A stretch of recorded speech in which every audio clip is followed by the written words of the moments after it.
and early this morning. The racing here at Towcester Racecourse. The weather is slightly overcast at the moment, a bit of a breeze. The practice sessions are currently underway, 2 o'clock, as we have to fit in with the dog racing.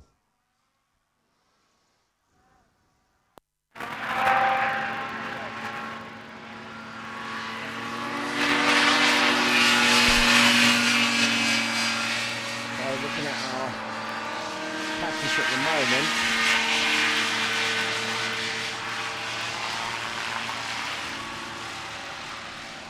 we've got an open session by the looks of it. I've lost my programme.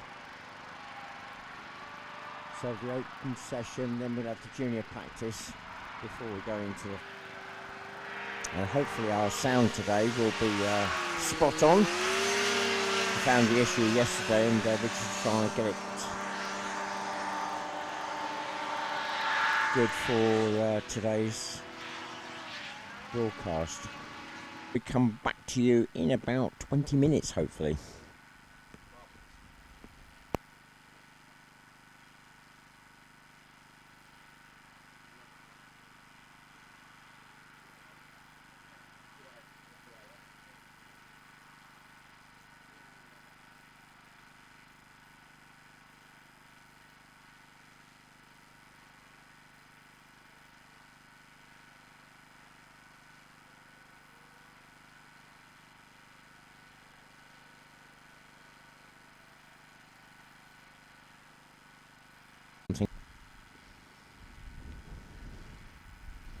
Now, if you're used to seeing the normal programme, the novice race and Formula 50 race, which would normally be coming up first, we ran that at the end of yesterday. So the first race up today will be the Formula 3s and Formula 35s, and then continue on with our programme as per normal. But there'll be no break during the day, I don't think. So it'll be pretty much straight through.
1, 2, 3.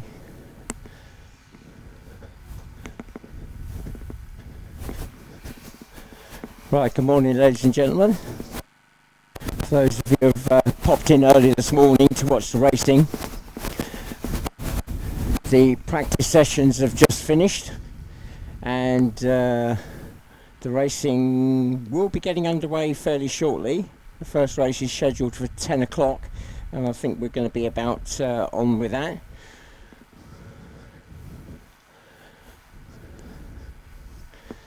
The first race up will be the Formula 3s and Formula 35s.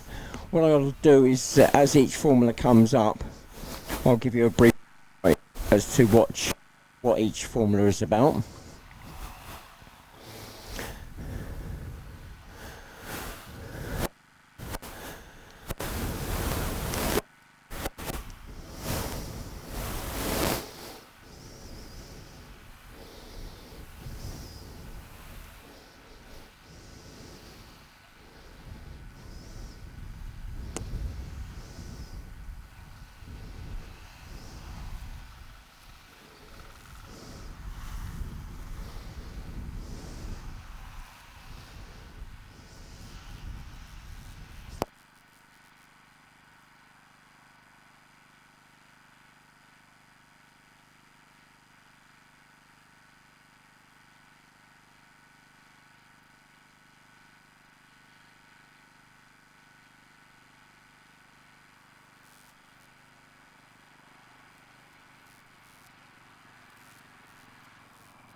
Right, this is a call for a lead photographer, either Rebecca Taylor or Chris Barr. Could they come to race control, please? So it's a lead photographer, Rebecca. Oh, I can see. No, I can't see Chris Barr. Chris Barr or Rebecca Taylor, can you come to race control? We've got some people we'd like to link you up with, please.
So the craft are coming out onto the grid now. For those of you who may not have been here yesterday, the course does obviously consist of land and water, and we'll be using both lakes As they run off the grid, they'll be going on to the what I would call Lake 1, and they'll be running straight through that, down the main straight on the land, and then going round the back of Lake number 2 because it's at a lower level, and then up onto Lake 2, and then sweep past my commentary position, and then sweep round. Now the novice, no, we're not into the novice yet, that's going to be later on. The Formula 3s and Formula 35s that are currently gridding up, they're going to be doing 7 laps.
Right, the Formula 3s will be gridding up at the front, up to 250cc 2-stroke, 500cc 4-stroke, and all the craft here this weekend are going to be running 2-strokes. What's happening is that the Formula 3s will go off first, and the Formula 35s, which are lined up behind, will go off slightly later, probably about a 5-10 second delay before they go off. Now this is the only race where there'll be 2 formulas going together. All the rest will be individual formulas. With the F35s, they're running industrial 4-stroke engines, air cooled. They're only allowed to use a maximum of 35 horsepower total combined on the craft. And you will notice they are quieter. Their thrust fan is restricted to a certain RPM. I'm going to try and keep track of both the formulas as they go round.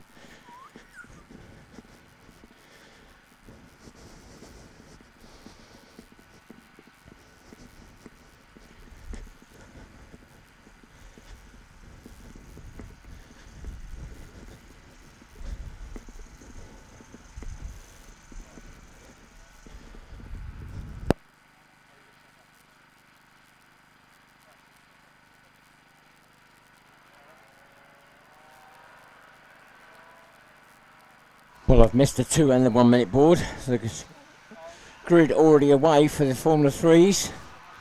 First off, and I'm dropping onto the water, is Phil Hall in craft number 142, then 171 David Otter, then it's 176 Ian Finch, and then 158 Darren Stevens. And then 136, and that could be Derek Sweetman.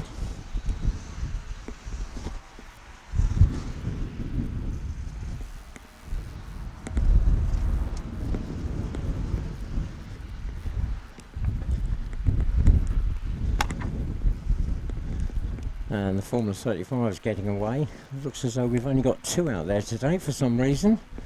Philip Tassel 202 and Zoe Deacon 201. Well, the leader goes through and drops down into the dip through the finish line, That's 1 lap completed, 7 lap race. He's already pulled out a nice lead over second place, David Otter in 171. Then it's Ian Finch 176. Then Darren Stevens in 158. Closely followed by, I'm not sure whether that's going to be Jeff or Daniel Sweetman. Then we've got the lead Formula 35, 202, Philip Tassel. He's already started to open up a bit of a gap on second place, Zoe Deacon in 201. And then we've got the tail ender of the Formula 3's 161, Luke Burke, just going past me now.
Well, the lead F35's starting to get in amongst the Formula 3s now, the tail enders.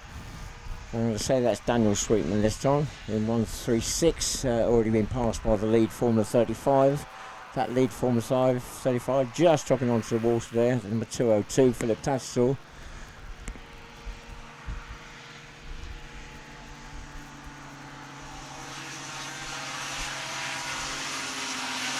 And the red and white craft 142, Phil Hall just passing me now. Oh, he's away and clear. And Luke Burke 161 stops right in front of us here for some reason. Engines suddenly faded. Second place just going past me now, David Otter 171. Then just coming out of lake number 2 is 176 Ian Finch in third place.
Well, that gap from the lead, Formula 35, Philip Tassel is going down the main back straight there now, increasing over Zoe Deacon 201, who's in second. Unfortunately, only 2 Formula 35s out today. And I've just spotted Nigel Walton, 149, who's come out as a late starter.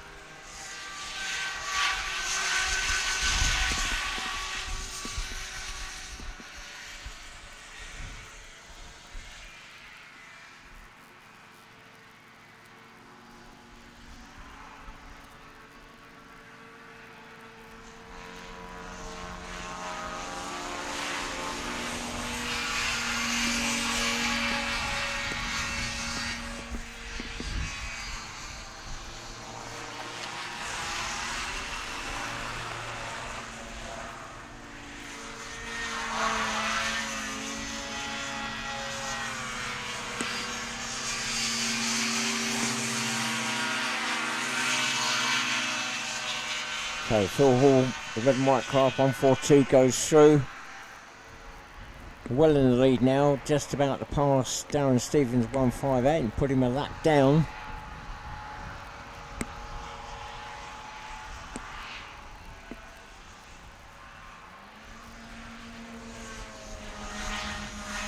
David Otter just passing him out. Blue Craft 171.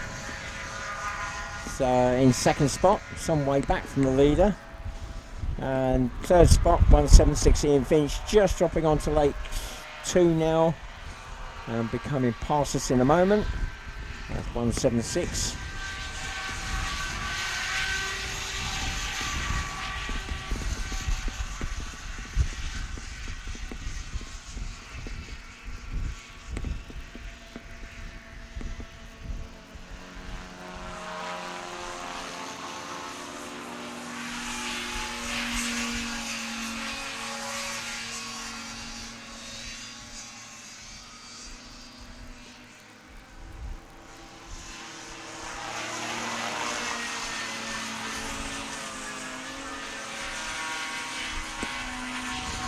Well, the last lap board now waiting for the leader to come through. And that's the red and white craft 142 Phil Hall goes through. 1 lap to go now.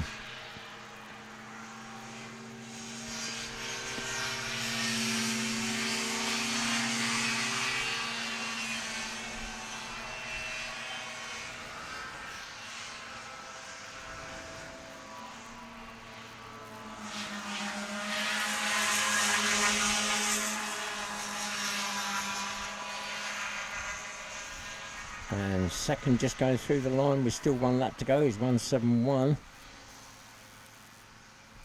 David Otten, I've just realised 158. Darren Stevens has just returned back to the paddock. 1 lap short. Third place just coming across the line now for the Formula 3's 176 Ian Finch.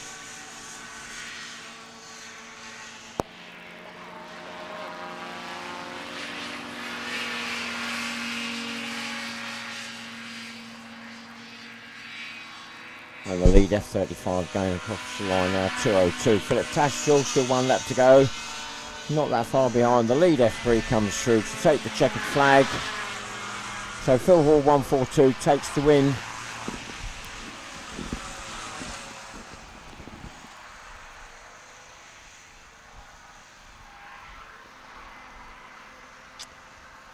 And Philip Tashel 202 will take the first spot. Although he's got another lap to go. Zoe Dick in 201 just gone through the line. She will take second. That's the F35s.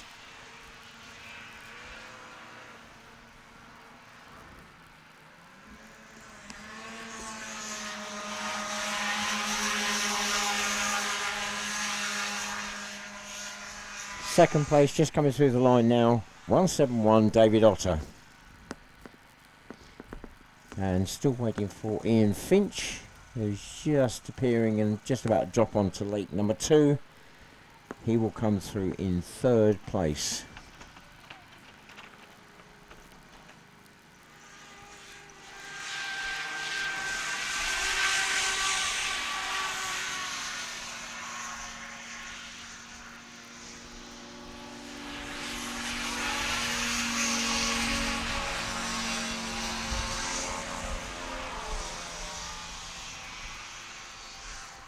And 136 going through the line now will come through in fourth. So that's Formula 3s and Formula 35s. Next group up are the Formula 1s. Unlimited capacity. They're all running 2 strokes. They will have a thrust engine plus the lift engine.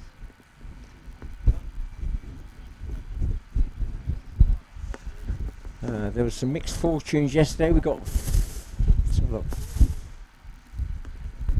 4 craft on the grid. Pole sitter for the race is number 21. Well, I'm so used to saying number 1, but it's actually 21, Daniel Newton. Now, this is where the mixed fortunes came in. Dan Newton, although he's in pole position, blew his engine yesterday and in the second race, and so that's a switch engine, and I think this one is slightly less power, so it's going to be interesting to see if he can hold his own against number 1 Dan Turnbull. That's 2 minutes away from the start.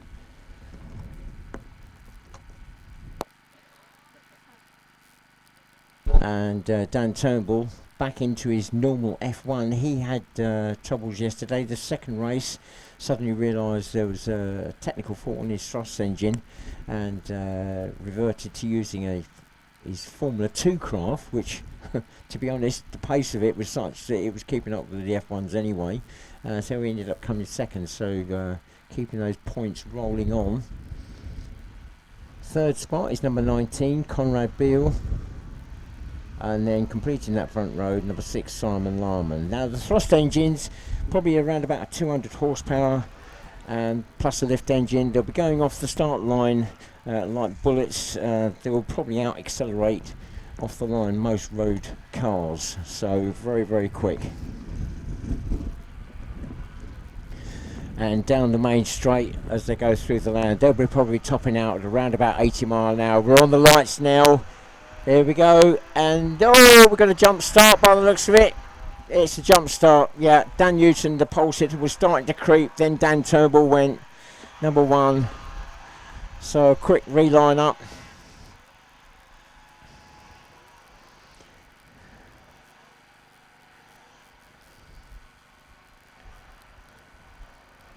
I think they all know it's absolutely critical to get that run off the line and get to that drop onto the water first. Now this is going to be an 8-lap race.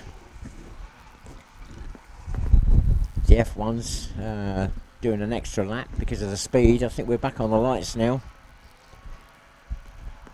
Here we go.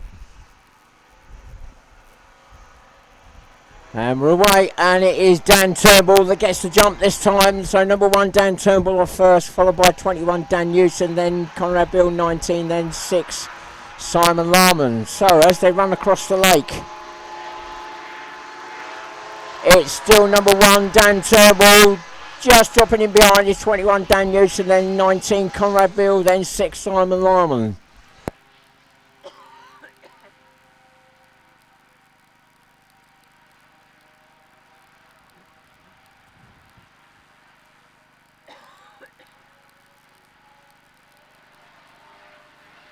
No change of places as they drop into land onto lake number 2.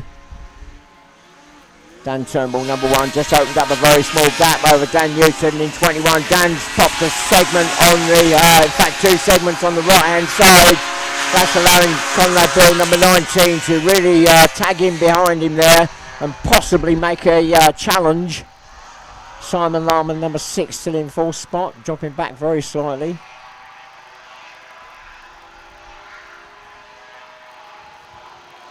So this is where Dan Newton, 21, with those segments pops, may lose out. Conrad Beale really closing that gap down as they come out of the lake. Has he lost 1 or 2? No, it's just 1 segment, I think, that's popped on that right-hand side. So it really shouldn't make a big problem, but might just take the edge off the performance very slightly. So round the back of lake number 2. Number 1, Dan Turnbull, appears first. Drops onto lake number 2. Opened up the gap very slightly. The battle is really on for that second spot though. Dan Newton, 21, still in second, but he's got Conrad Beale, number 19, all over the back of them.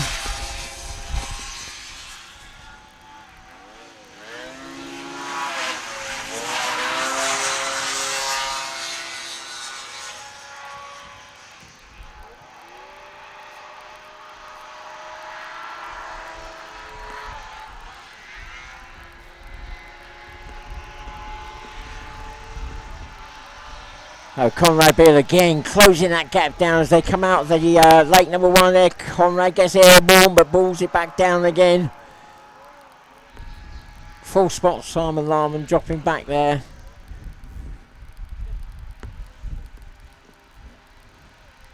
So the leader coming on to lake number 2. again extending that lead, so he's in a comfortable first. So that battle, and it is really a battle for that second spot, continues. Still Dan Newton still holding on to that second. Conrad Bill's tucked in there in third spot.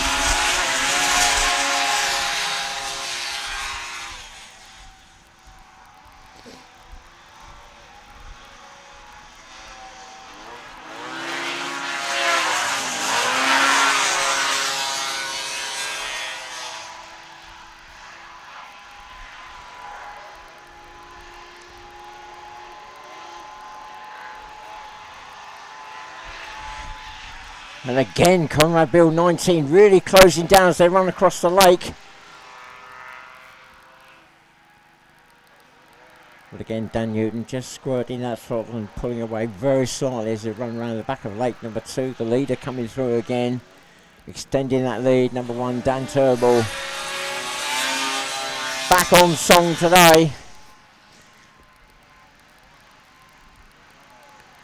Now, the battle for second, Conrad Bill very slightly closer this time, so it could be potentially a challenge as they run across the lake. He's within striking distance now.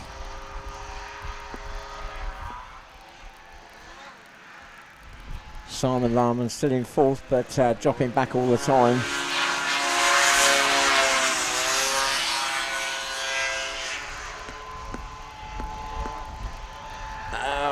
It's close. He's not going to make it. Not quite. He has to tuck in behind. The problem is if you get too close, you catch the air from the craft in front and suddenly you're up vertical and you're facing the sky. Conrad getting the nose up very slightly there, but not enough to be of any concern.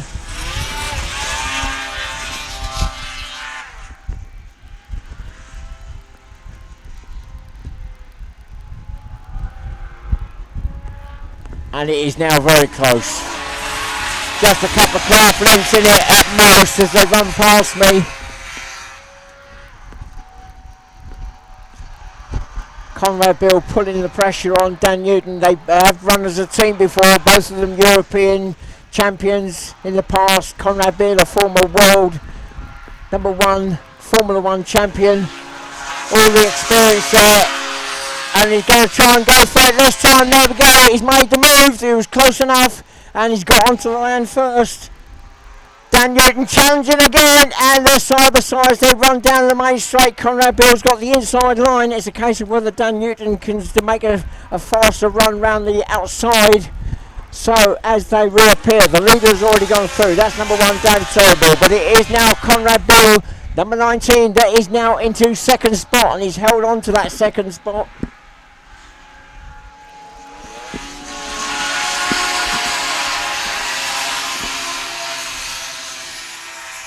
So Dan Newton, number 21, having switched engines last night, has dropped the power, running with a slightly less power today, and that's really showing.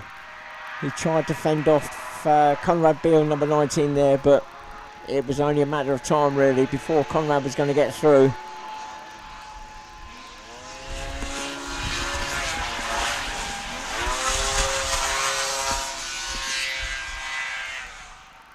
Right, as the leader drops onto lake number 2, I can see the last lap board being prepared and waiting for him. So number 1, Dan Turnbull exits lake number 2.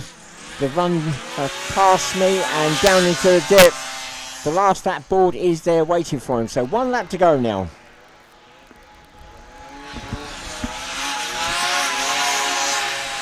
And Conrad Bill, having got past Dan Newton, has now opened up that gap now quite a lot, and Dan Newton has popped 2 segments now, 1 on each side. And I think Dan Newton, number 21, has conceded the fact that he's going to have to settle for that 3rd spot and probably powered off.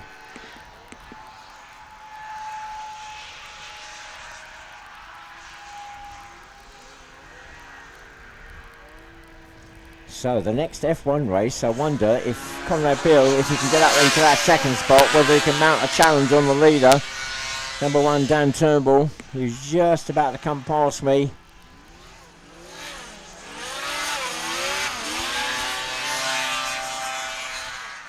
There we go. Number 1, Dan Turnbull takes the win.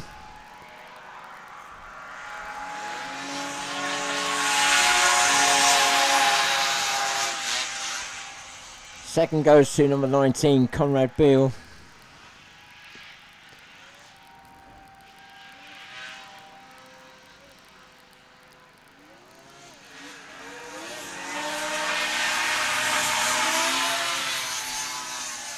And just crossing the line now, number 21, Dan Newton takes third. And Simon Larman, number 6, just coming across like number 2 now, will take 4th spot. Right, the next group already formed up on the grid, that is Formula 2.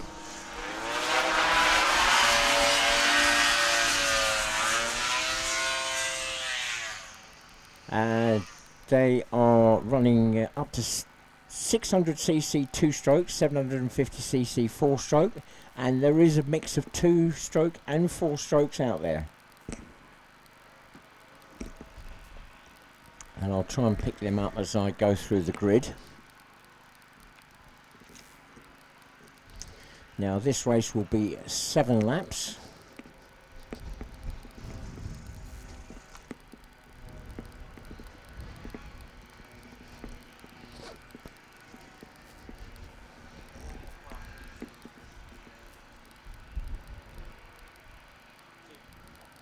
And the grid's still forming up. The pole sitter for this race will be number 68, and it will be Dan Turnbull. So he's just gone back to the paddock in his F1 craft. He'll jump out of that into his Formula 2 craft and take up that pole position on the front of the grid there. Second spot is 79 George Barnes. Then we've got 100 John Scriven. And then Dave Palfrey 32. Now they're all running 2-strokes on the front. Obviously, second day of racing, we have lost craft from all the formulas due to either blown engines or blown fans.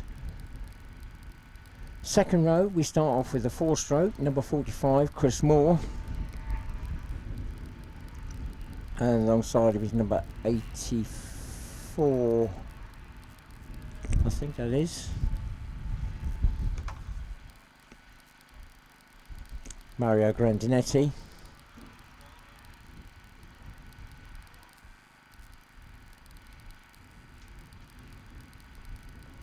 And then we've got number 89, Peter Symes Thompson. That completes row 2. Row 3, we've got 127 Simon Francis. Then alongside is number 81. And I'm looking for the driver now. That could be either Ricky Goosey or Bernie Hook. I might have to wait for them to come past me before I can work that one out.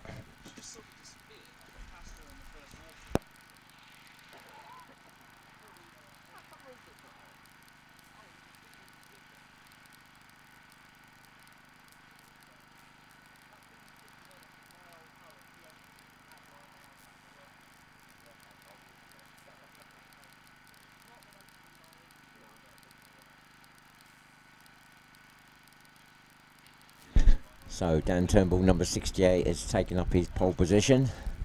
So having just won that Formula 1 race, he's now out in Formula 2 in pole position.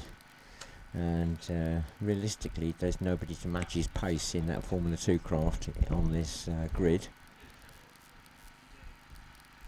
And we are now on the 2-minute board, so 2 minutes away from the start.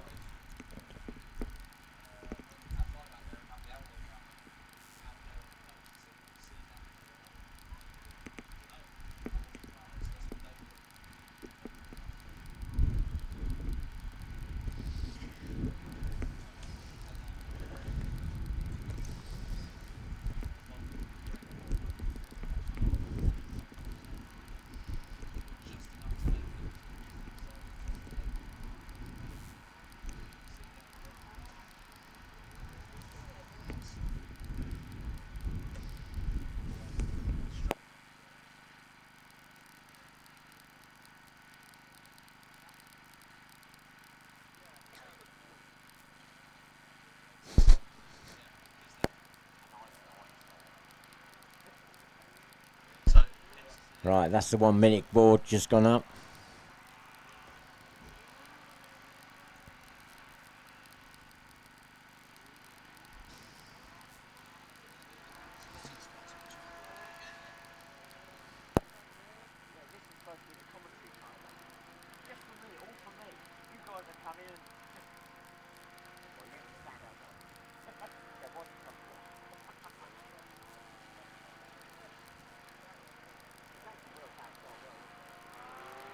Well, there we go, we're away, and it is Dan Turnbull, number 68, that's off first, followed by Dave Palfrey, number 32, then George Barnes, 79, then 100, John Scriven with Chris Moore, 45 alongside. They drop onto the water.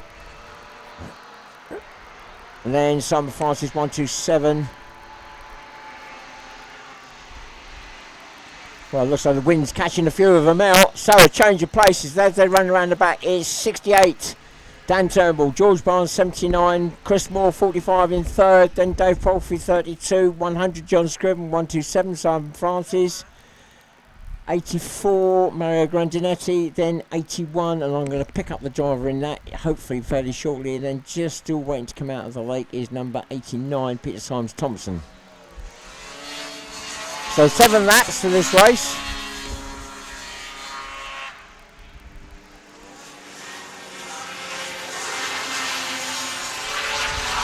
Chris Moore's just popped 2 segments, I think, as he came out of lake number 2.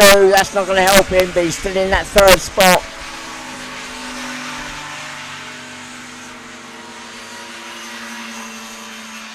And that does look like Ricky Goose here, number 81.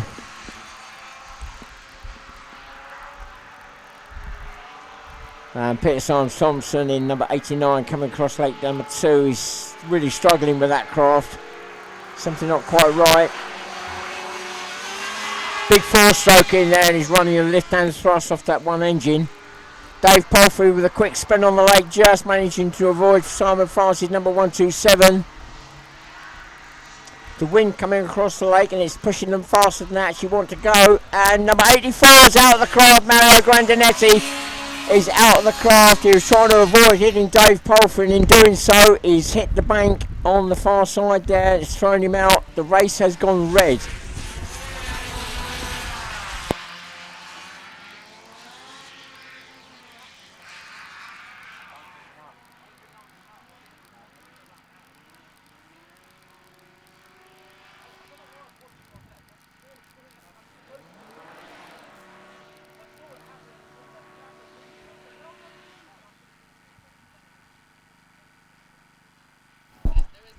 Now I'll have to wait for confirmation, but I think that may be a rerun. I don't think there was enough laps completed. I'll have to get a check on that. Looks as though the leader had just come across the line. So the next group up will be the juniors. Now normally I would hand over to my co-commentator, but he doesn't seem to have appeared this morning, and that's a junior driver himself. He's not racing this weekend, Jake Shaw, but I can't see sight of him at the moment.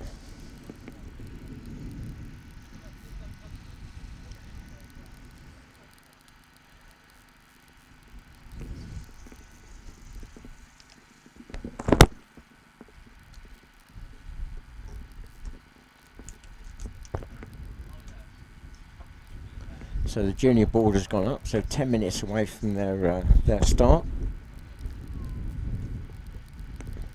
So juniors, age 11, 16 years of age, and they are restricted in what they can run. Just looking across to that incident, looks like the driver's sitting up. It's always a good sign. Crafts on the trailer, ready to come back.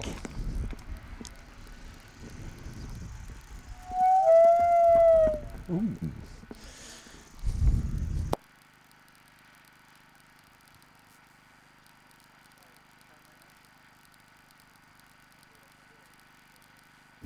Well, Mario Grandinetti taking a tumble there out of the craft, but it wasn't as spectacular as Wayne Hill, number 82, came out yesterday, who did a double somersault before landing on his feet.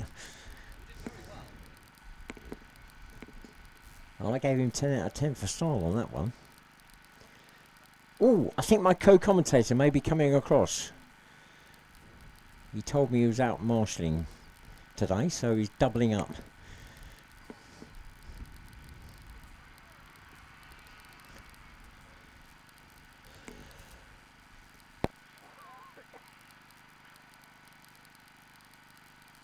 So Jake Shaw, who's now puffed out, I won't hand over the mic just yet and let him regain his breath. So I still need to get confirmation of whether that's going to be a rerun or not.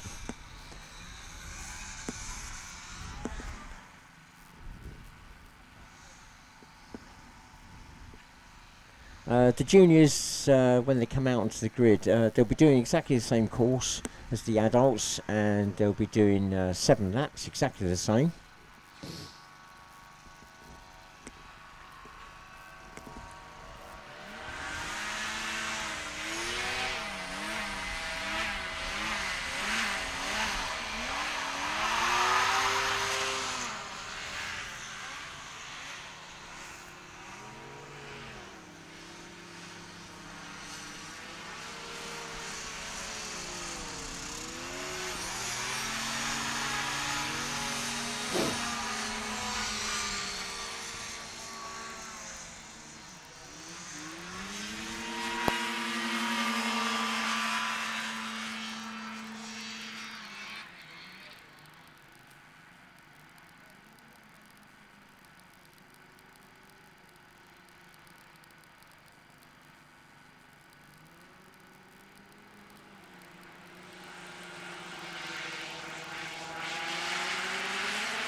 Well, it sounds as if that's going to be a rerun.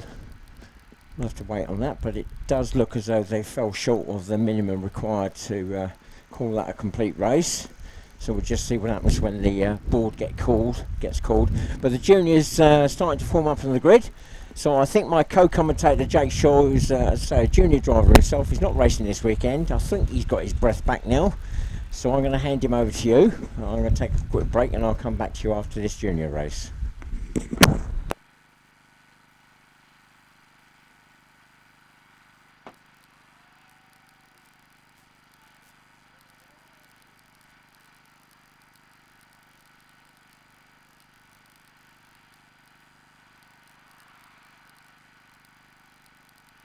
Everyone, good morning. How's the racing so far? Good? It's about to get 10 times better, I can reassure you, with the junior drivers.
Next to Stevens.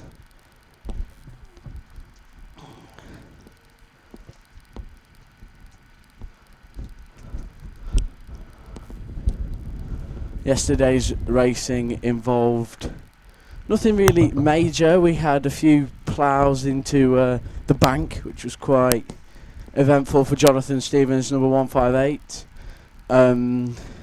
We've had first, second, third place battle over the weekend, which has always been very entertaining. Weather conditions today, windy.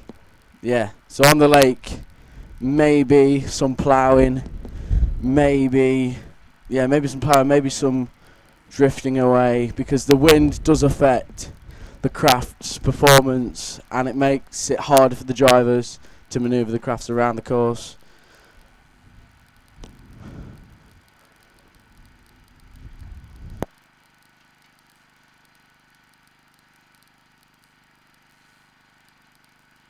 So that's the 2-minute board.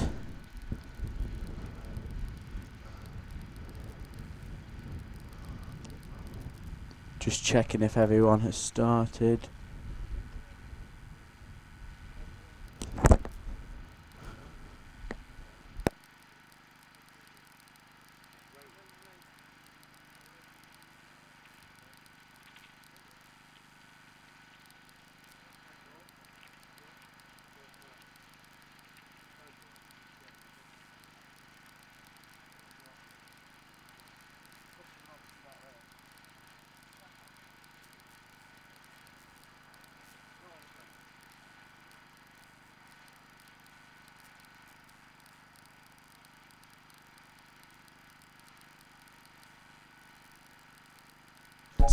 So that's the 1-minute board.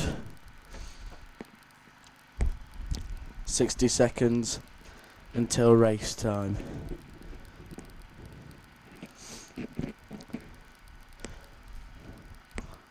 And hopefully we will have quite a big battle for first between number 2 Callum Beale, number 3 Abby Beale and number 16 Adam Turnbull. So we're on the lights. And we're off. So first position off the line is number 16 Adam Turnbull, then it's number 2 Callum Beale, then it's number 176 Leah Clark, then 143 Aaron Morales, then it looks like 158 Jonathan Stevens, then number 100 Izzy Crane, number 3 Abby Beale, behind Izzy Crane, seems to be a power issue maybe, then we got 157 Rebecca Stevens. Looks like 158 Jonathan Stevens is now in third position in this battle between all of the juniors now. This will become an all-time junior battle. Number 3 Abby Beale maybe have a power issue or something. Not normally that slow off the line. She's normally belting off the line. Normally in the top 3. Must be a power issue or some sort of issue. Here we are, so we are at number 16 Adam Turnbull, then we got number 2 Callum Beale.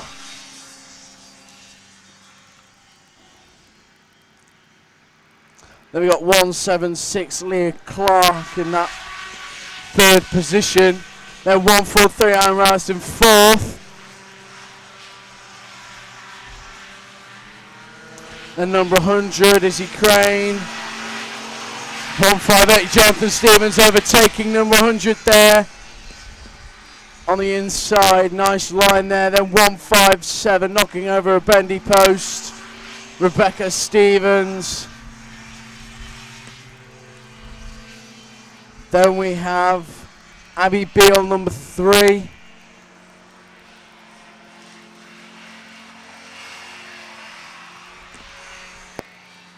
Not 100% sure what the issue is. Very, very low on speed and power. It's not going the speed that it normally does. Anywho, 158 Jonathan Stevens grabbing the air there as he's jumping from the lake exit. Here we are, number 16 Adam Turnbull going onto the line, being closely chased by number 2 Callum Beale.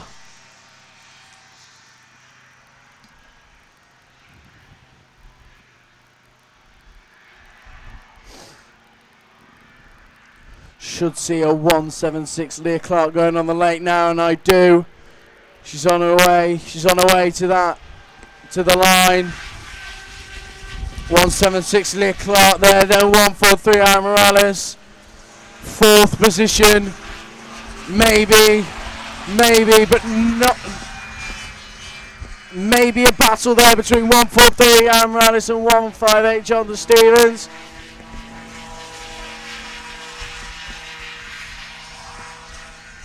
Or it's the fact that Aaron is feeling nice and lets Jonathan slip in front of him. Hopefully Aaron will try his best to try and get back at Jonathan. We'll have to find out. 157. Rebecca Stevens there, getting lapped by number 16 Adam Turnbull. Here comes number 2 Cannon Beale on his way down the hill. Still no idea what is wrong with number 3 Abby Beale's craft. Not a clue. It sounds quite low on power. It doesn't sound healthy anyway. Flipping heck, number 16 Adam Turnbull is quick on that water. Wow, he is so quick. Anyway, 176 Leah Clark. Passing me now, so is 158 Jonathan Stevens. Gonna try and get that 3rd position. He's been climbing up the positions in this race. I'm still looking at that cloud far away from us. It's black and it looks like it's gonna rain. But anyway, back to the racing. Number 100 Izzy Crane passing me now.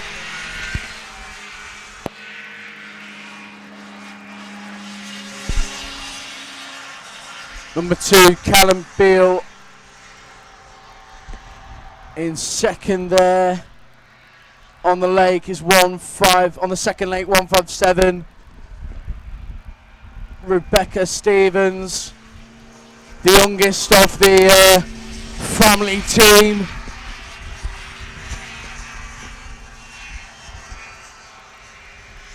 Which is 158 Jonathan Stevens, 108 Catherine Stevens, who has broken her finger from yesterday's practice, and 157 Rebecca Stevens.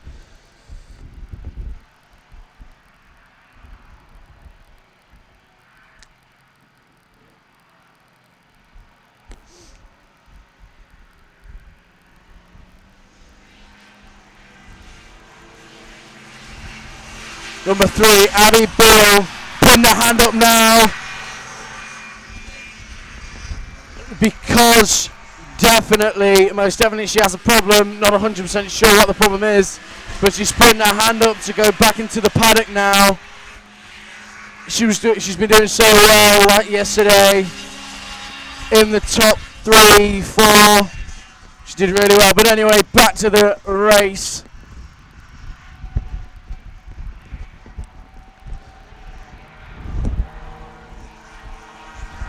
That number 16 Adam Turnbull in quite a comfortable first at the moment. Oh, 158 Jonathan Stevens squiggling around on the water there. Lost some skirt segments on the front. That will affect him going onto the lake. Wow, that number 16 Adam Turnbull just goes like a bullet. It's a flipping craft. So here we are. What number's this? It is number 157. Rebecca Stevens here. There we go.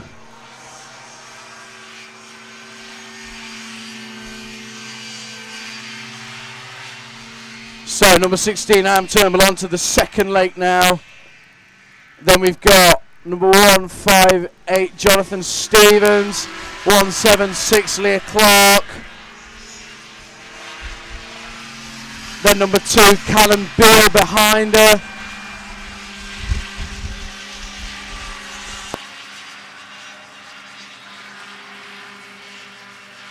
The last lap board's up. 1 lap.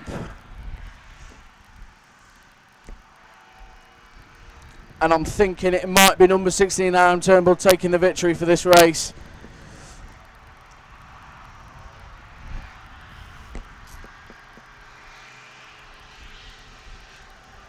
That craft is so quick. So anyway, here we are. We've got, 158 Jonathan Stevens struggling on the late because of them skirt segments ripped on the front, which really do affect the way the craft handles on the water.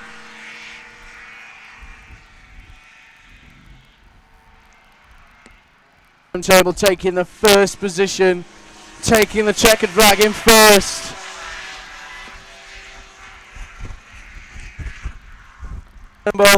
Second position is going to go to number 2, Callum Beale.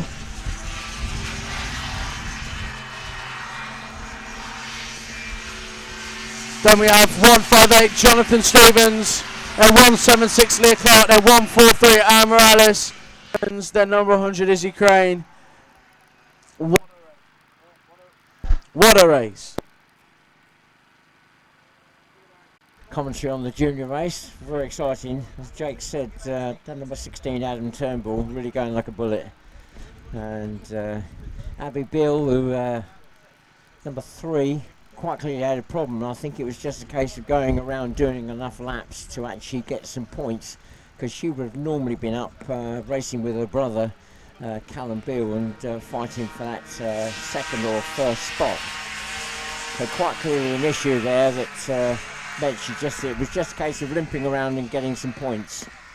So we are now going to go back and do the rerun of the Formula 2 race. So if you've come in fairly recently, our program is we are in the first block of racing. We had the Formula 2 race, which was red flagged fairly early on in the race. So we brought the juniors in, so we've done the junior race, so we're going to go back one race now and do that rerun of the Formula 2s. So up to 600cc 2-stroke, 750cc 4-stroke. And we do have a mix of 2-strokes and 4-strokes on the grid.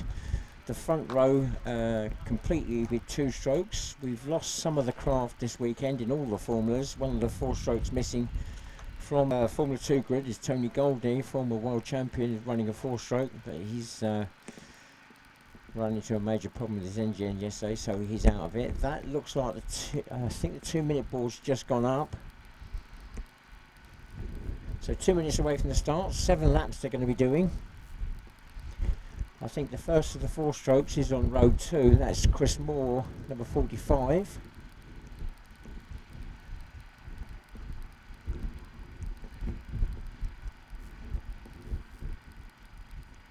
It was Mario Grandinetti that came out of the craft when he hit the bank in that last race. I think he's missing from, yes, he's missing from the grid. He should have been on row 2. And that's the 1 minute board. So on the front row we got 68 Dan Turnbull, 79 George Barnes. Third spot is 100 John Scriven, then 32 Dave Palfrey. I think that's the front row complete. Second row 45 Chris Moore, then 89 Peter Symes Thompson. Row 3 is 62 James Lindburn, and 81 Ricky Goosey.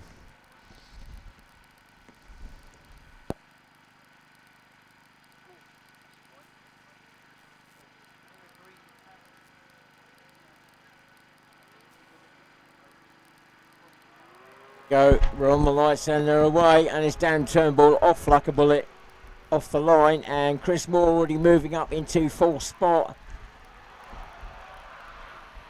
dropping onto the water. 68, then 79, 32, 45, 100, 62, 89 just dropping on, then 81.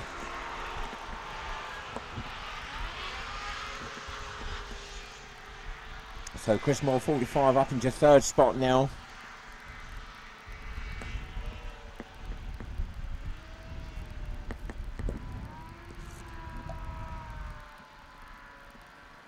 So Dan Turnbull, number 68, on to lake number 2, already starting to open up a gap. There's George Barnes, 79, then Chris Moore, 45. Chris has popped a segment on that right hand side and he's just popped one on the left hand side. That's going to take a bit of pace off that craft. Full spot coming through now is 32 Dave Polkin, then 62 James Lindburn, then 100 John Scriven, then 81 Ricky Goosey.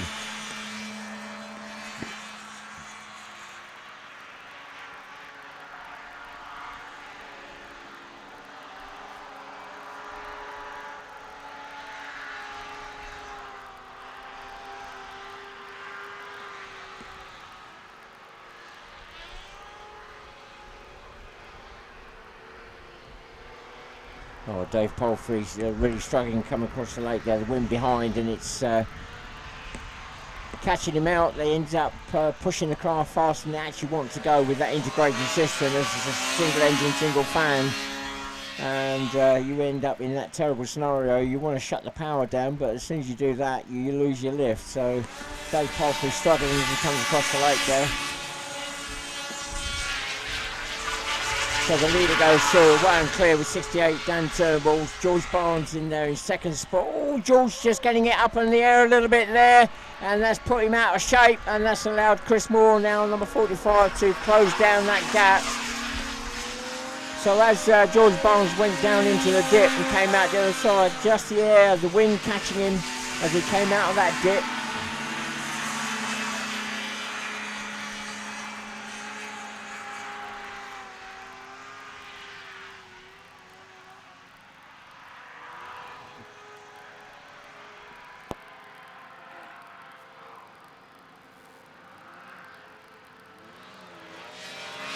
And number 81, Ricky Goosey, returning back to the paddock.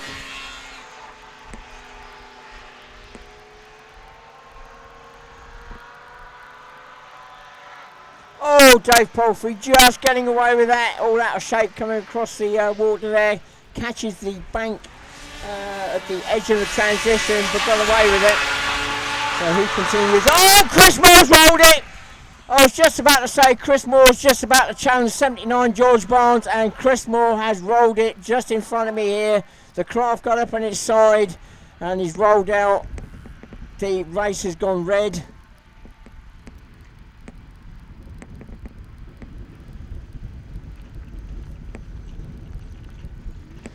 So there we go, the craft just coming around the turn there. It was probably a combination of just catching George Barnes' thrust and the wind just getting underneath the side there and puts the craft aerodynamically unstable. It's a heavy craft, it's got a big four-stroke in it.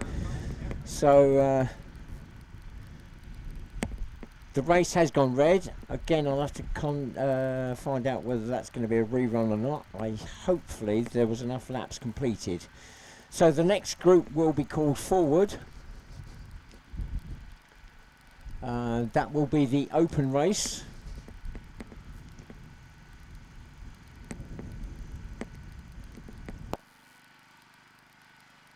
So the open race, open to all the main formulas apart from the juniors and novices. And we'll have a complete mix, hopefully, of all the cross-section of formulas out in that particular race. Now, some of the craft that potentially are going to be in that race are currently stuck on track. All the craft, as you notice, as soon as that red flag goes up, the craft will stop, and with the majority of the marshals, they will have a visual contact with each other, but they do have also the radio system. So once that call goes out, that's it, everything stops. And we'll now wait for the medics just to assess the situation.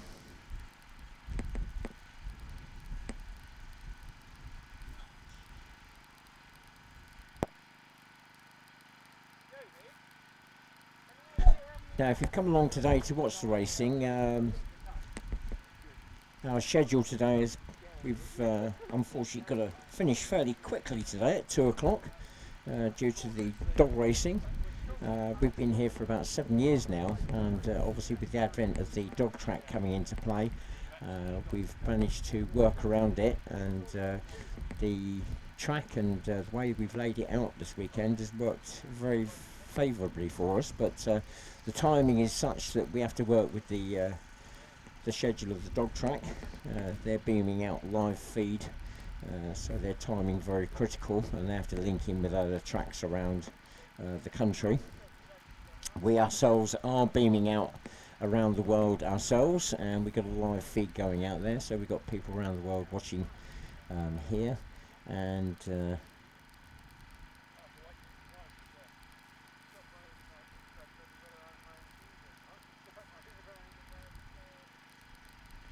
well, I was about to say, if you are interested in getting involved in the sport or want to watch further race meetings but you can't get to any other events, then if you go to our main club website at www.hovercraft.org.uk, you can find out more information there, and you can get the live link to actually watch the racing from home. It's a free service. You just need to I think register and log in. Our next event will be at Gangwarley, which is down by Fawley, just south of Southampton. And that's the August bank holiday. So we've got a bit of a gap now to the next one. And obviously this weekend is all about the racing, but we do have many other aspects of the club as well. There's the cruising side. Many craft go cruising on the estuaries and out on the sea, so that's another side of the club. And obviously you see the whole group of marshals there lined up in that orange, and they do an excellent job. They're all volunteers, and they travel around the country to provide the safety aspect of the club. And again, if it's something you want to get involved in, as you see, most of them are quite young, and we do supply all the kit, all the orange gear and all the radios that they have, and obviously if it's rather inclement, we do provide the wet gear as well to keep them dry.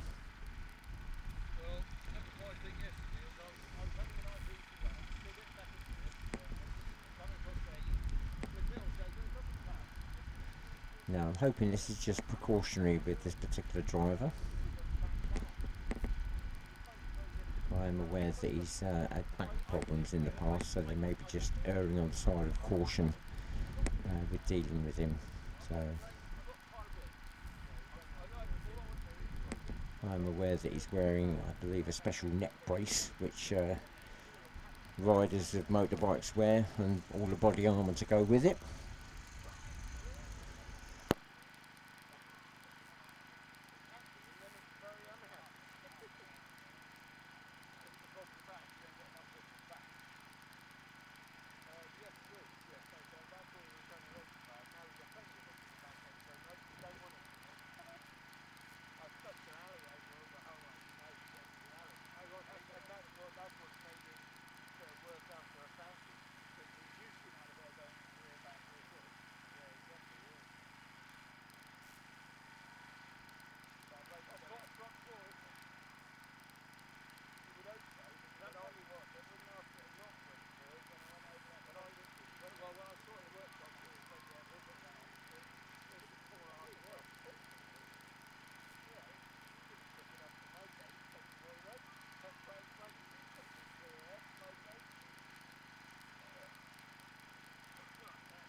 Well, it looks like we're going to have a bit of a delay here.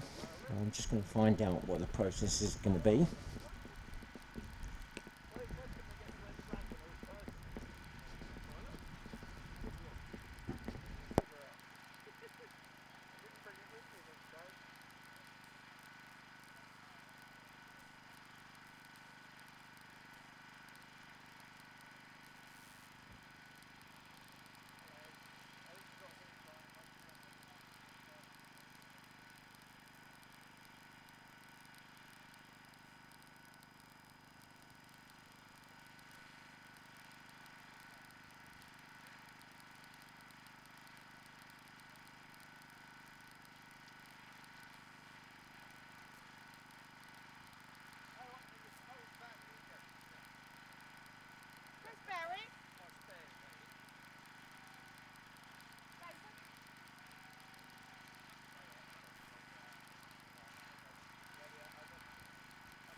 Right, okay, what's going to happen now is we've got to wait for an ambulance to come in off site. So what we're going to do is we're going to get the next group up onto the grid, and once we've done that and got them all settled down, then we're going to open up the paddock. So any members of the public that wish to have a look around in the paddock, you'll be free to do so. But give us just a few minutes to get the craft out onto the grid, settled down, and then you can have a wander around the paddock whilst they're sorting out this driver.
Right, so there we go, that's the situation. We'll just get these craft gridded up for this next race, get them settled down, and then we'll be able to let you in there to have a look around. When you do go in there, can I ask you, if you're a smoker, to please refrain from smoking whilst you're in the paddock area. It's strictly a no smoking zone, and vaping as well is also now prohibited. And if you've got any young children with you, can you please make sure that they don't clamber on the craft, and watch out for those hot exhausts, especially if you've got young children, because the exhaust can be on the front of the craft on some of them, or on the side naturally, so just watch out for that. Obviously the snack wagon is open for business over there, and the ice cream man, so there's another opportunity to get yourself stocked up with some food and drink.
Well, just an update on those of you that may have just come in to watch the racing.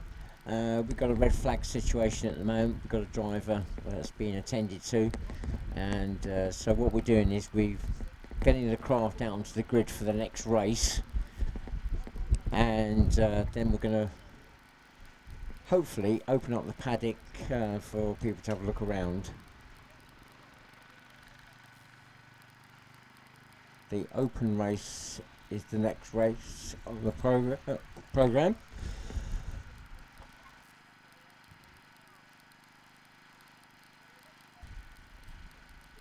Now, normally we would have run straight back to put things on hold for the moment whilst we deal with it. Obviously there's the opportunity to go along to the snack wagon, which is open for business, and doesn't look as though there's any queues there at the moment, and the ice cream van.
Okay folks, further update on the situation here.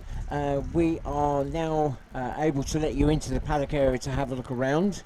We're going to have to wait for this incident.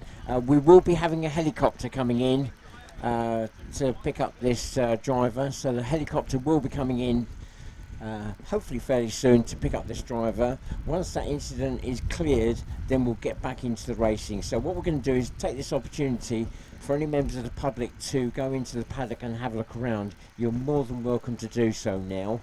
Obviously the amount of time that you'll have is now going to be dictated by this incident. The only things you need to bear in mind if you're going into the paddock is obviously remember some of the engines will be hot, and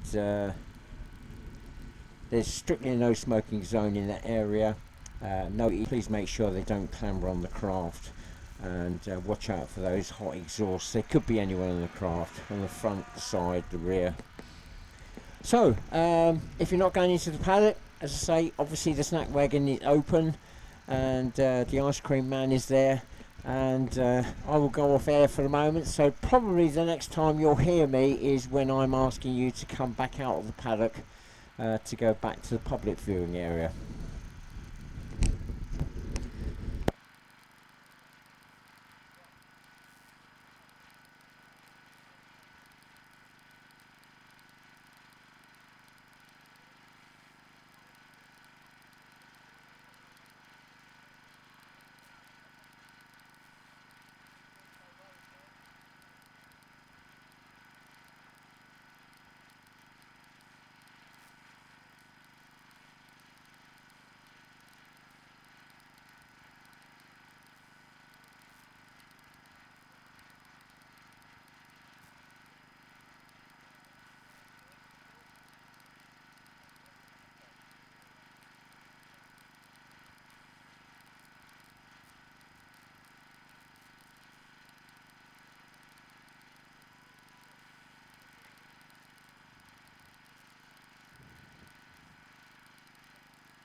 we're trying to develop recognition so we can get rid of the time tag. In theory, the idea is, uses infrared to try and pick up the barcode on the craft as it goes past. None of this stuff is easy. All of us doing it are doing about 3 jobs at the same time, so you can't help but think of it. Anyway, I talked to the guys to do the motion tracking up on the greyhound track last night. Oh yeah. Turns out their stuff doesn't work, but we've done the bit that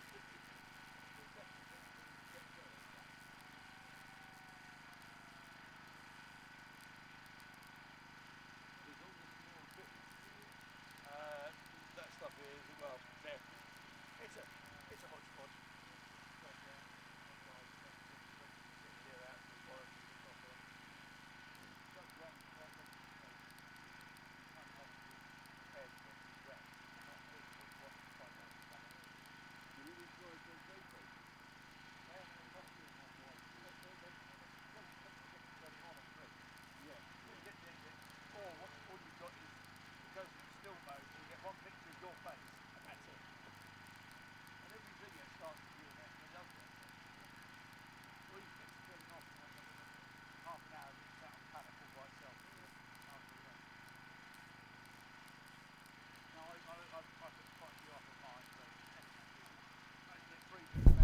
Right, okay. Further update. See that we've had an incident with one of the drivers in the Formula 2 race, which was the race in the first block of racing. The air ambulance has been called in. Looks as though there's an injury to the driver's shoulder, so nothing life-threatening, but serious enough to get the air ambulance in. So he's going to be flying off in just a moment. So what we want to kind of ask you now to please make your way back to the public viewing area, as we'll be getting the craft out onto the grid for the next race. I gather this race that was red flagged, which was the it was the Formula 2 race, will be rerun at the end. I'm just going to double check with my binoculars. It is the open race, open Formula race. They're on the 5-minute board. So 5 minutes away from the start of this open race.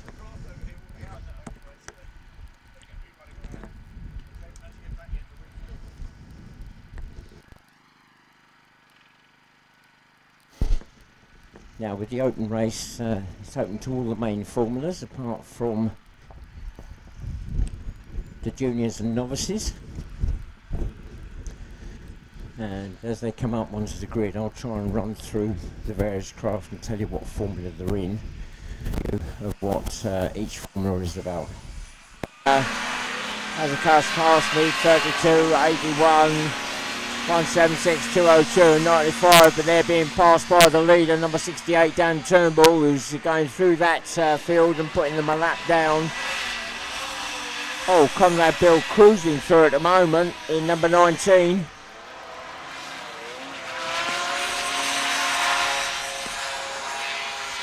Not quite sure what the problem is there, but he was definitely coming through on slow throttle. That means number 21, Dan Newton, is now closing that gap down. They've actually swapped craft, so if you're slightly confused, for those of you who know the drivers, they have actually swapped craft and numbers.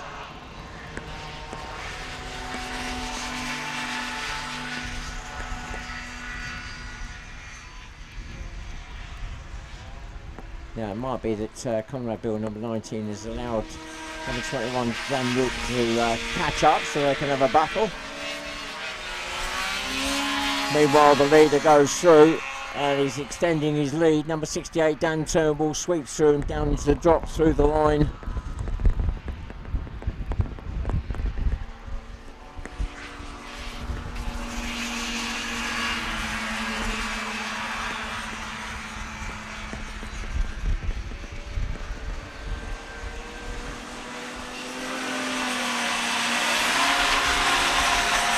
So the two F1s running past now, number 19, Conrad Bill, and 21, Dan Newton.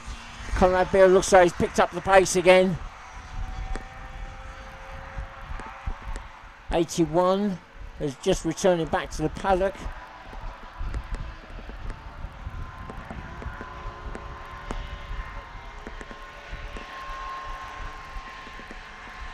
And Daniel Sweetman just exiting late number 1 there, 136, about to be passed by the two F1s.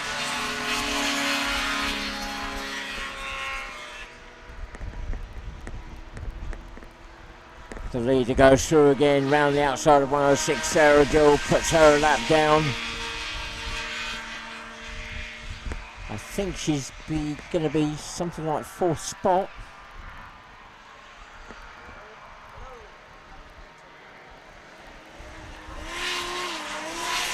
And here comes the battle for second. Still number 19, Conrad Bill. Still being chased by 21, Dan Newson.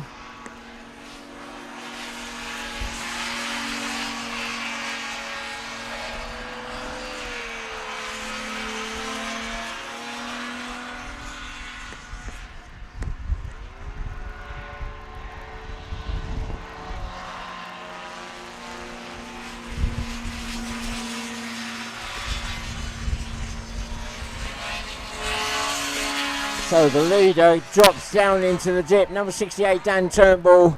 The last lap board is out.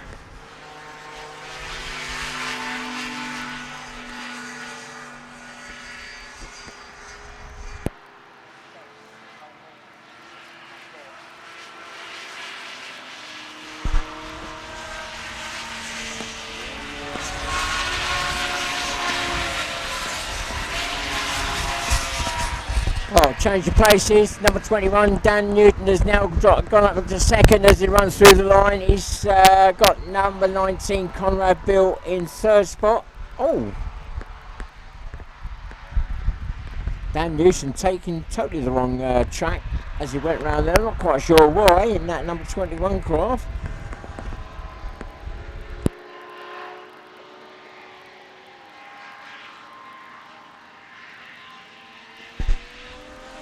So the leader sweeps past me in that Formula 2. Heads down to the dip and will take the win. So checkered flag up now for the leader and winner of the race, number 68, Dan Turnbull, in that Formula 2.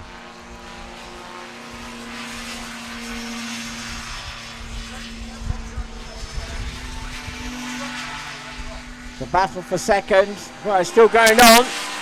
And they're going to come across the line almost side by side, and it's going to be a photo finish, I think. Number 21, Dan Newton and Conrad Bill cross the line together. I can't call that one. That's going to be a photo finish.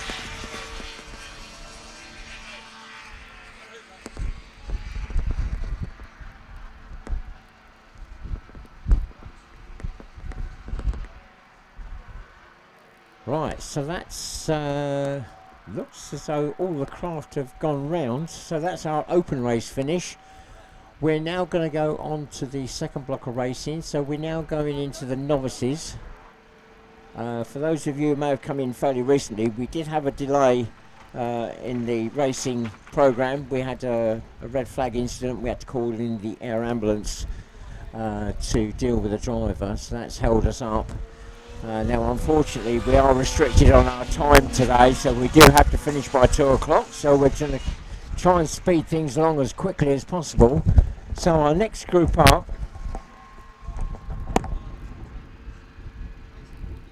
just checking, is the novices, and they're already on the 5-minute board.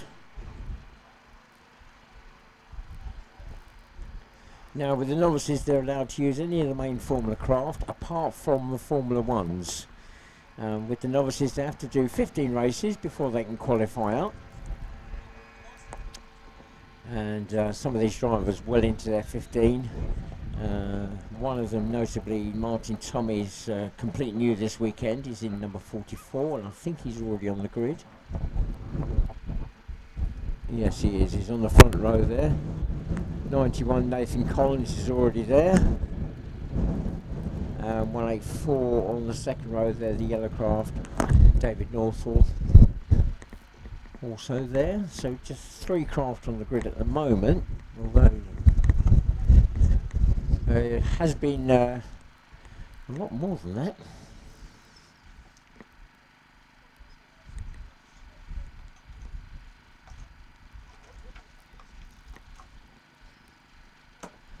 So the format for this race, different to the others, we're going to be racing for 10 minutes plus 1 lap. So it really depends on the leader, pace of the leader, as to how many laps they actually get in.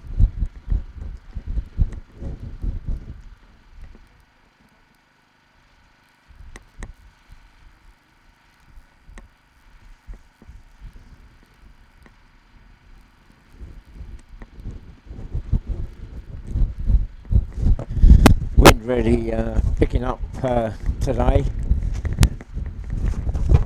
and it's causing all sorts of problems, one of which is it's blowing all my notes away, but it will be catching the craft out on the as they come across the lake.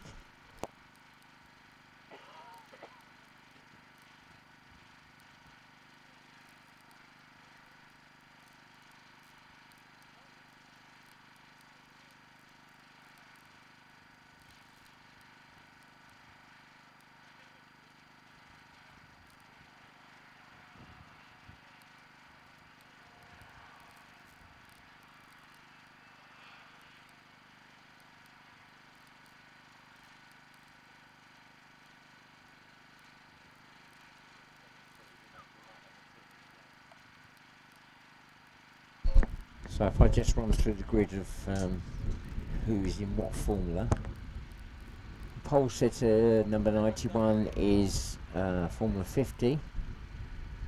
Number 44 is also a Formula 50.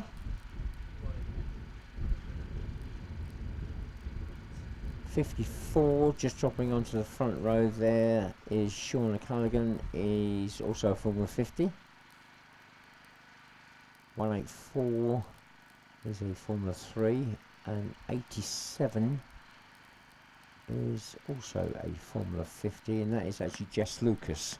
I've just realised, a former junior champion, that licensed lap, so she's requalifying. Number 78, Martin Hall, coming out, and he'll be dropping into the front row into 4th spot by the looks of it, and he's a Formula 50. So the popular choice at the moment, it seems to be the Formula 50s. There's just one Formula 3 there.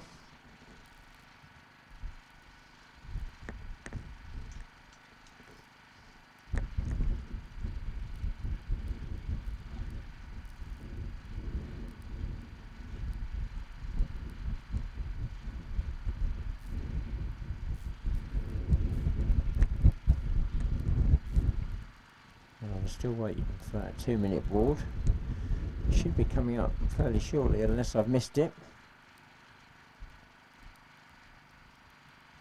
Right, well there we go, I've missed it. So we're now on the 1-minute board. So 1-minute board has just been shown.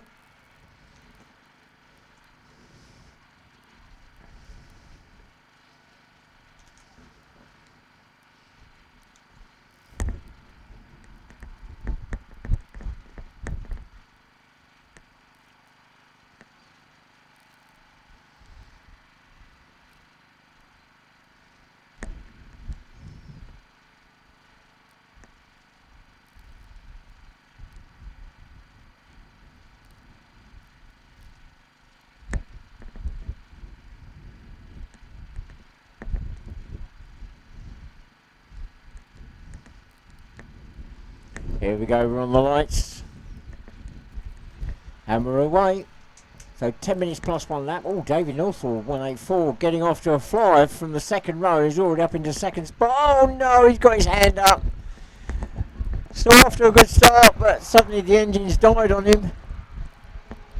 So that's allowed Nathan Collins to move away quite nicely. Number 91 there. Oh, there we go. That's the wind catching them out as they come across the lake. Quick spin there, got it under control again, but it's really catching them out. The wind is coming from behind, and what's happening is it's pushing them faster than they actually want to go, and the front of the craft starts to drop, and the skirt collapses. well, hopefully we won't see any swimmers, but that's the sort of scenario that can happen where the craft stops and the driver doesn't.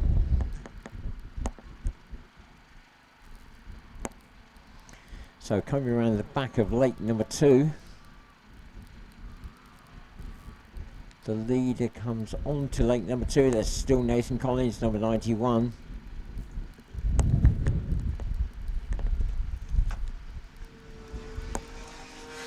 And Jess Lucas, number 87, now up into his second spot.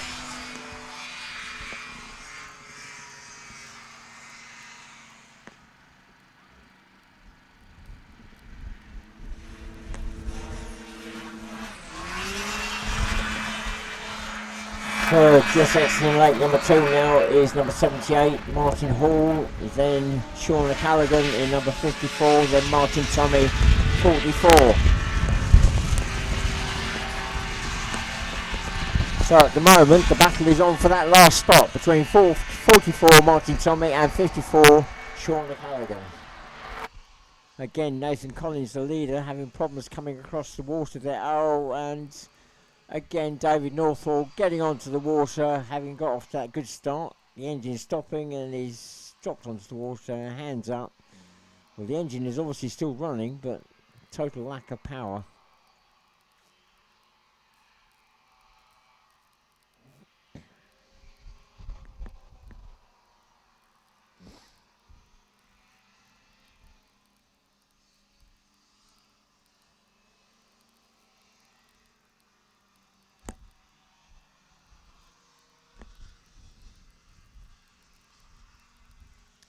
Well, there we go. The battle for that last spot. At the moment, it is now Sean O'Callaghan, 54. Martin Tommy's got past in that number 44 craft.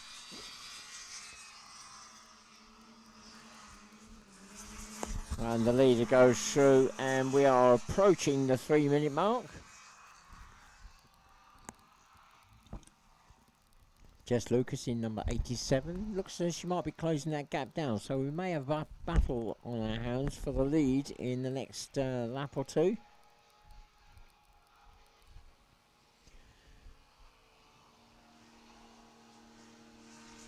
And Nathan Collins, 91, just weaving that craft across. Just, oh, there's the spin. They got it a bit too much. That's going to allow Jess Lucas, number 87, to sneak through and take the lead away. There we go. So Jess Lucas managing to keep that craft on a nice even keel and nice and straight. Nathan Collins losing out coming across the water there, trying to keep it from a, well, trying to avoid the ploughing situation where the craft stops all of a sudden, and trying to avoid that with all that weaving.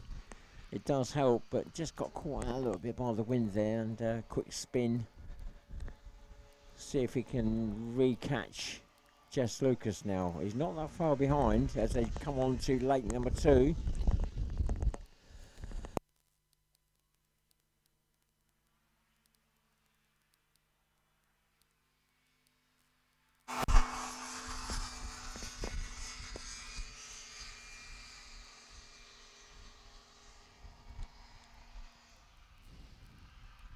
And Martin Tommy was just about to approach the transition, and well, okay, I thought there was a problem, but not. Looks as though the wind had caught him and it was just going to push him up to the bank. So throttle off, let it settle, and then bring it back up again. So his wise decision there.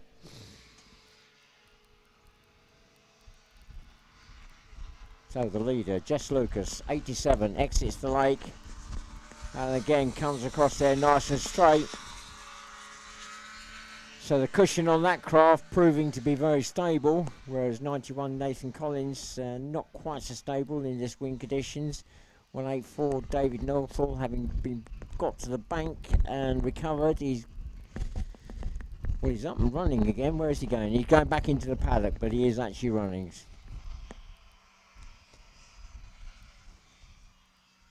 So we're about the midpoint in the race now, with just approaching 5.5 minutes gone.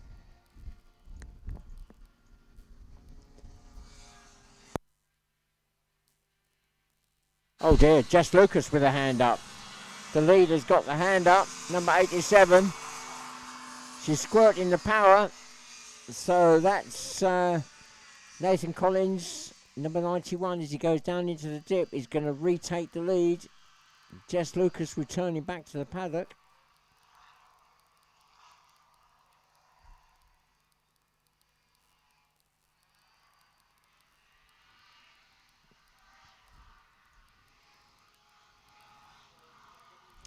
So the leader way and clear now.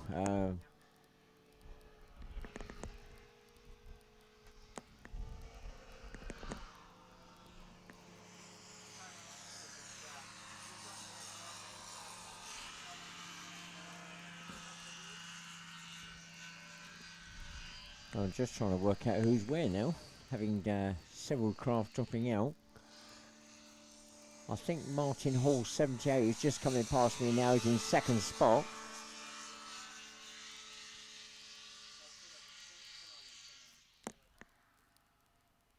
But probably about 2/3 of a lap down on the leader. The leader just coming on to lake number 2 in a moment. We're 7 minutes into the race.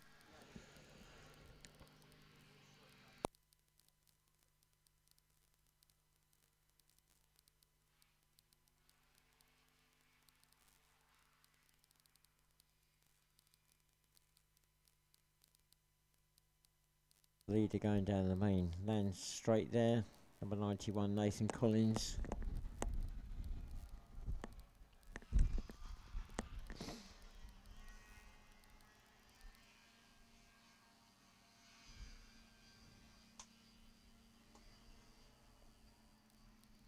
And he's going to be catching, I believe, the second place 78.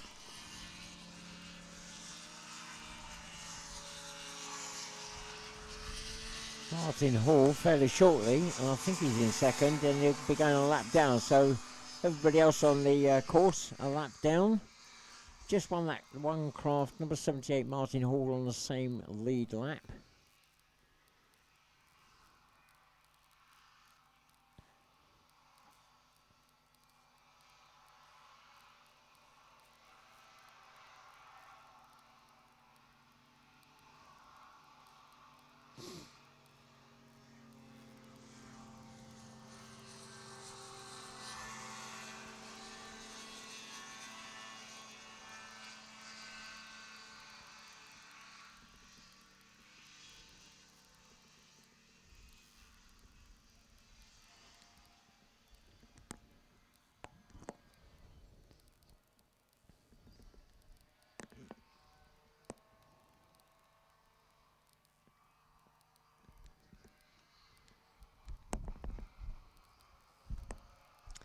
Well, looking down at the finish line, I think the leader might be getting the last lap board on the next time through. And the leader is coming on to lake number 2 now.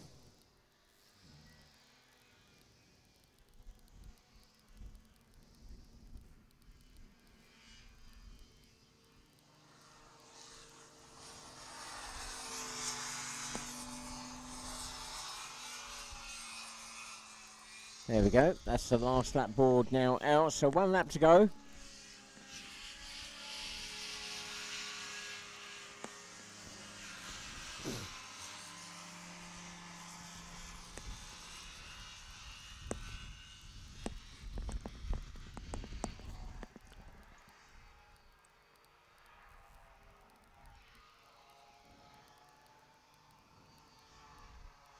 And I've just realised why Jess Lucas, number 87, returned back to the paddock, because the next group is already starting to form up, and that craft is coming out again in Formula 50 as number 81. So I think that's why Jess Lucas returned back to the paddock early.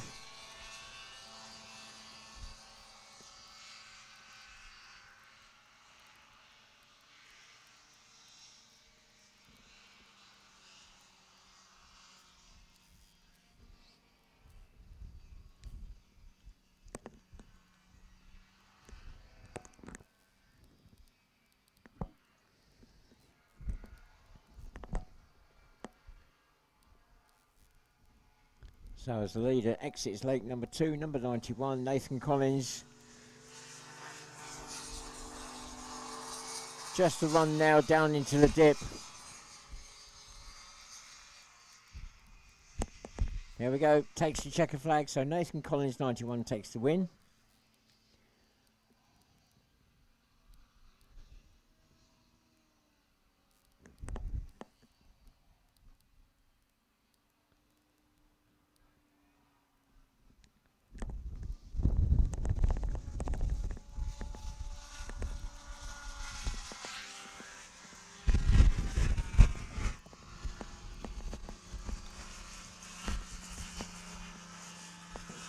And I believe Martin Hall in 78 takes second. And I think Martin Tommy 44 is going to take third, and fourth will go to 54, Sean O'Callaghan, but that is subject to confirmation.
Right, that race coming up fairly shortly. And I'm having a quick comfort break. I think the 2-minute board's about to go up.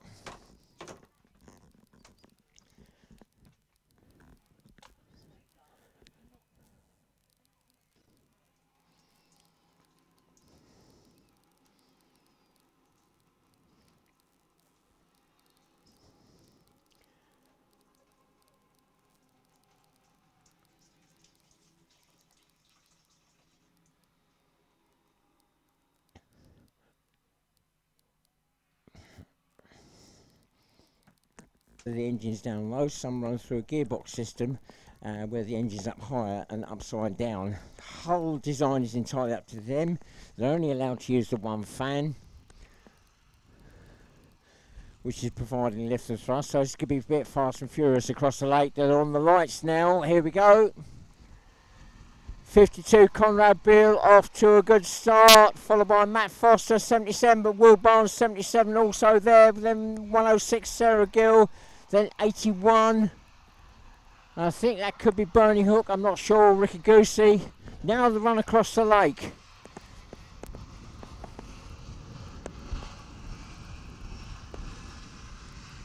52 Conrad Beale out first, followed by Matt Foster 70, 106 Sarah Gill, Will Barnes came up the transition, 77, he's lost out to 81, that looks like Ricky Goosey.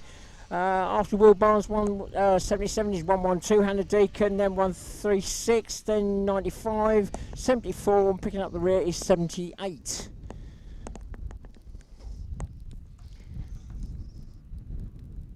And 78, oh, looks as though he's just qualified, that's Scott Palfrey.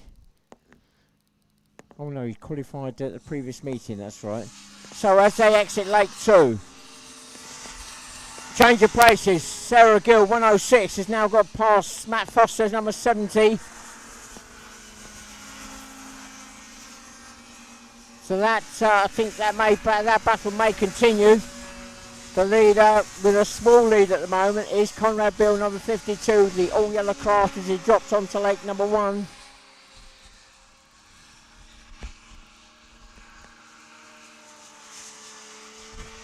Full spot is 81, then 77, Will Barnes, then 136, 112, 95, and then 74, then 78. Oh, and again, Will Barnes not coming out of the lake very clean and losing ground.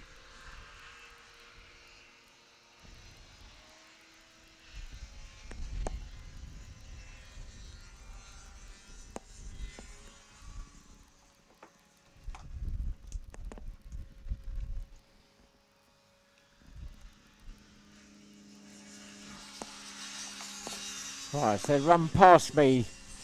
Second place, that battle continues. Matt Foster now up into second in that number 70 class. He's retaken it away from Sarah Gill, 106. So I think that battle is going to continue. Fourth is Ricky Goosey, number 81. Then Will Barnes, 77. There's a bit of a gap to 130. Daniel Sweetman, then 112 Hannah Deacon, then 95 Darren Clark, then 74 Glenn Smith.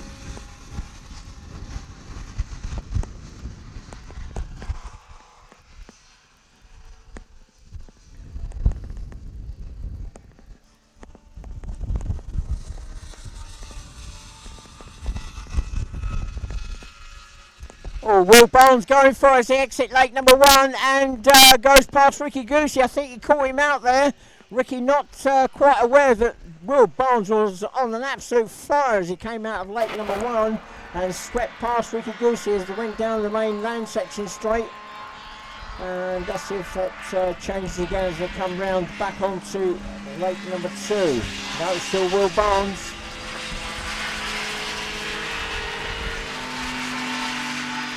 So as they run through the line, 52 Conrad Bill hasn't managed to pull away completely.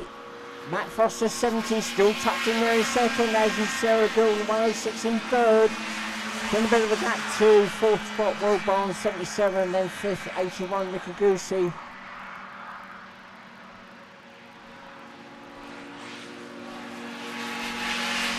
Then we've got 130 Daniel Sweetman, then 112 Hannah Deacon.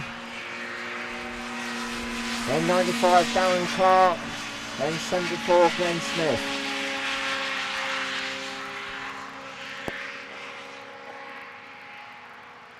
Ooh, Will Barnes is going to get it.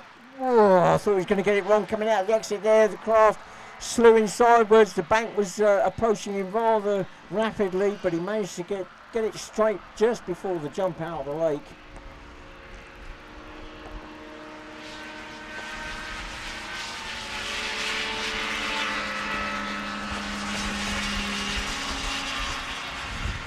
So 78. Scott Polster is the tail ender. I think is about to be passed by the leader number 52 and he'll go a lap down. Not a great deal of distance between first and third at the moment.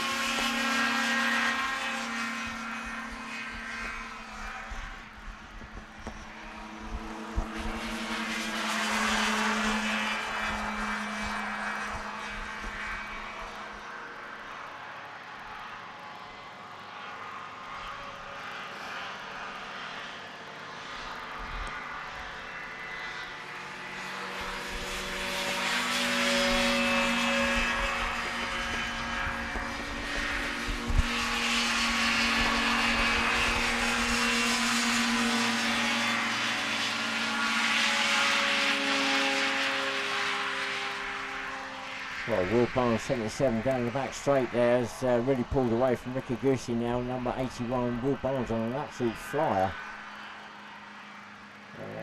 Not sure he's going to be able to catch Sarah Gilroy in 106 is in third, although that might be coming down. The leader goes through, still Conrad Bill 52, the all yellow craft there. Still leading with 70 Matt Foster in second, 106 Sarah Gill in third. And fourth, just coming past me now, Will Barnes, number 77. Just going past Scott Palfrey there, number 78.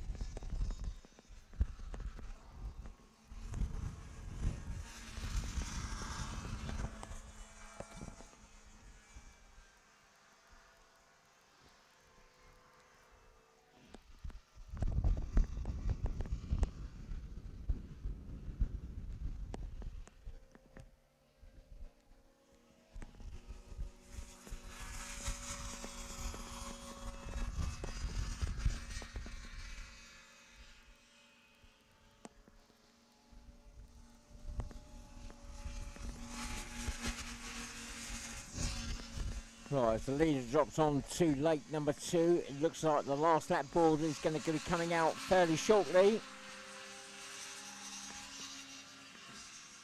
Well, the lead not massive. Matt Foster is still there in second spot, number 70. And as the leader goes through the line, the all yellow craft 52 Conrad Bill is now on his last lap. So last lap now, he starts running into traffic. This is possibly going to allow Matt Foster, number 70, to close that gap down, and also may play into the hands of Sarah Gill, 106, who's in third.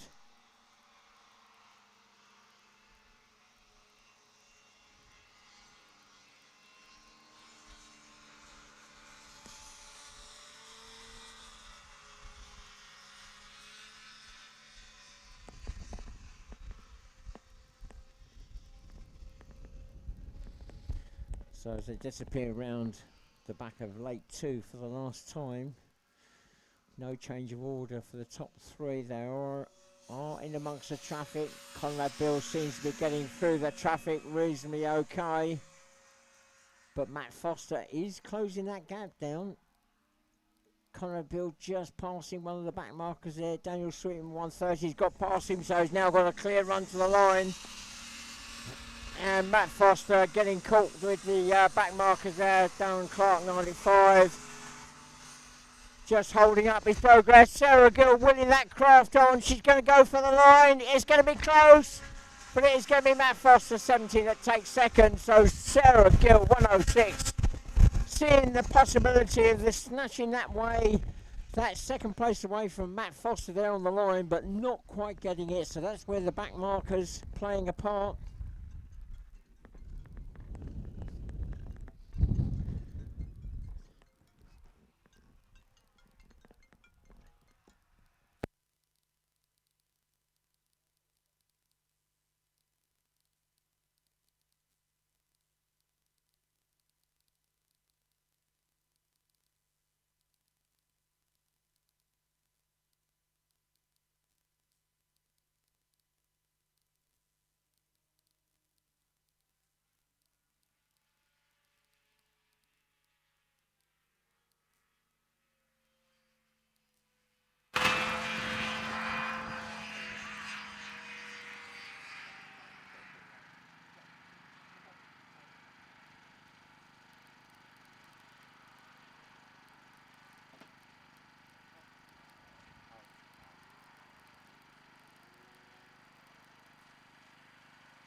Right, before I start talking about the next grid, can I ask any members of the public not to cross the public ropes? We've got 2 snack wagons here. The one for the public is the blue one down by the ice cream. There is another one over by the paddock, but that is purely for club members. And if you do go across there, you are crossing an area where the craft are coming out of the paddock. So can I ask members of the public not to cross over to the snack wagon that is furthest away? That is for club members only. Just utilise the blue one there that is by the ice cream van. Right, so the next grid up is the Formula 3s and also the Formula 35. So they're combined, 2 races within the one. Formula 3s are up to 250cc 2-stroke, 500cc 4-stroke, and the Formula 35s, they're allowed to use a maximum of 35 horsepower, but industrial 4-stroke engines, air-cooled.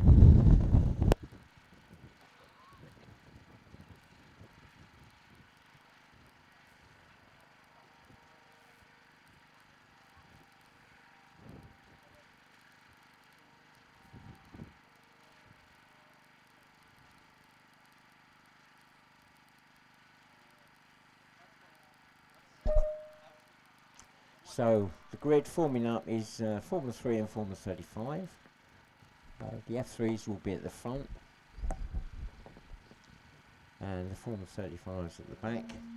So what will happen is the Formula 3s will go off first, and there'll be a sort of short delay of about probably 5 or 10 seconds, and the Formula 35s will go off. And I'm going to try and keep track of both formulas as they go round. Pole sitter for the race is 142 Phil Hall. Second spot is David Otter, 171. Third is 176 Ian Finch. And completing that front row looks like Darren Stevens, 158. Second row is 161 Luke Burke. Now it looks as though we're going on to the 2-minute board in just a moment.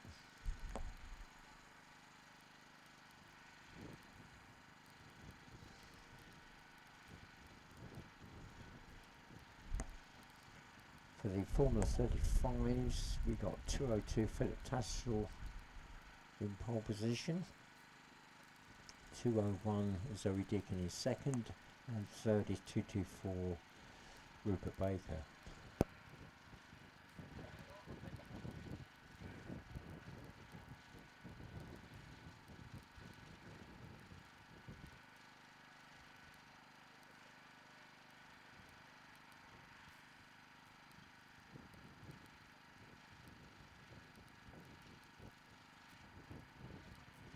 Looks like we've already been on the 2-minute board, so we're now on the 1. So 1 minute away from the start.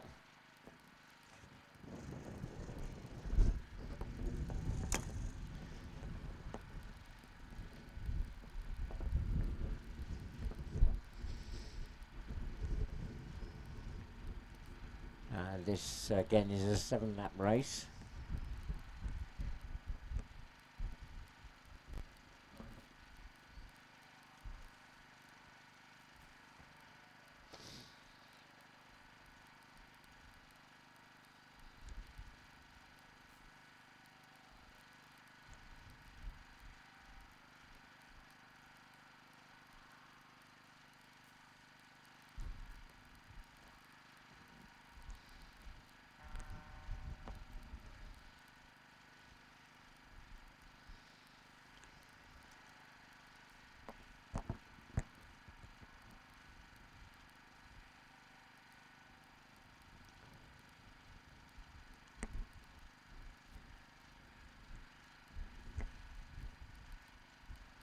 There seems to be a small delay at the moment. Here we go, we're going onto the lights very shortly now. Here we go.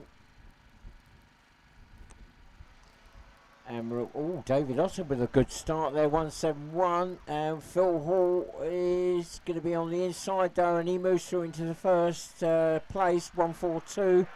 David Otter 171 in second, 158 Darren Stevens in third, then 176 Ian Finch, then 161 Luke Burke. The F35 still waiting for their start, and they are now away. And Rupert Baker's got left on the line, 224, so he's away in third. And the lead craft looks as though Zoe Deacon's got off to a good start in 201 in the F35s. Philip Tassel 202 in second. Luke Burke with a spin on the water, and he's going to be right in the way of the F35 as he comes through, so he moves to one side fortunately. Rupert Baker in 224 has got onto the lake and then stopped. That's the F35. The leader's already starting to come through onto lake number 2, and the leader comes through, and it is still Phil Hall 142, followed by 171 David Otter.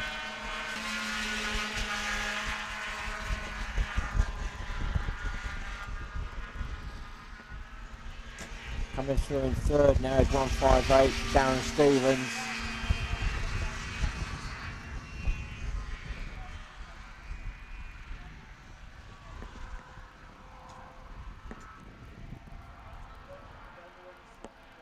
Fourth spot is 176, Ian Finch, who doesn't seem to be on his normal pace, and he's being caught and passed by the lead F35 Zoe Deacon 201, who's managed to get the jump on Philip Tassel on that start, and she's got away into the lead.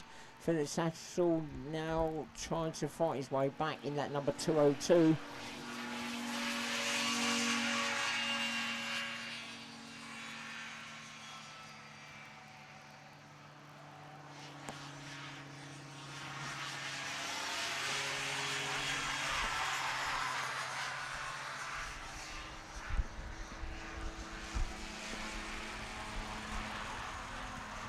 Rupert Baker just going past him, 224 is now about half a lap down on the front run, two front runners in the Formula 35 group. He's got the leader of the Formula 3s approaching him fairly shortly, 142 Phil Hall, the red and white craft there, sweeping up the hill to make that turn onto the lake number 1. Still got David Otter within a reasonable distance, but we go a long way back to third spot. And that is 158 Darren Stevens, who's just come out of rake number 2.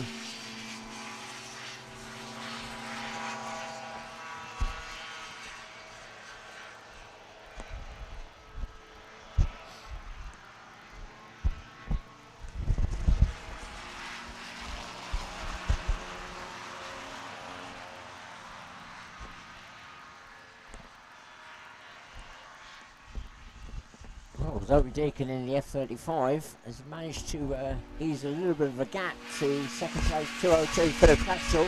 Philip's been the lead craft all weekend, but Zoe getting the jump on that this start of this race. Oh, Darren Stevens 158 looks. He's got skirt damage on the front there. Looks like he's got a segment that's popped. And that is not good when you're coming across the lake with the wind behind you. That's really causing him problems.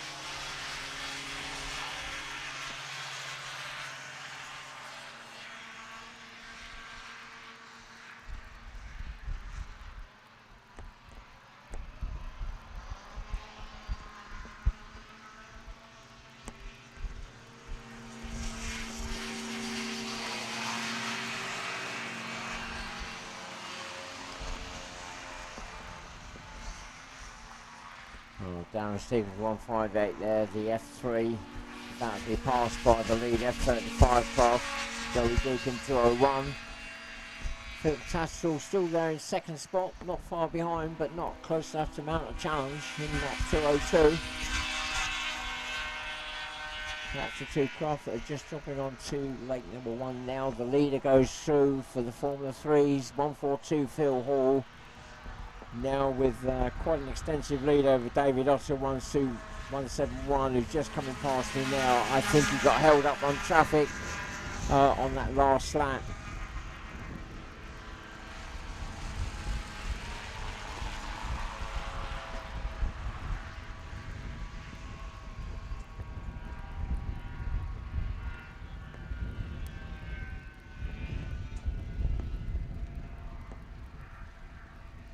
Well, Ian Finch really struggling. He's coming past me quite slowly and looking back, so he's quite clearly got a problem. I think this is just a case of damage limitation and keep plodding around to try and pick up some points to help him with his overall points for the weekend.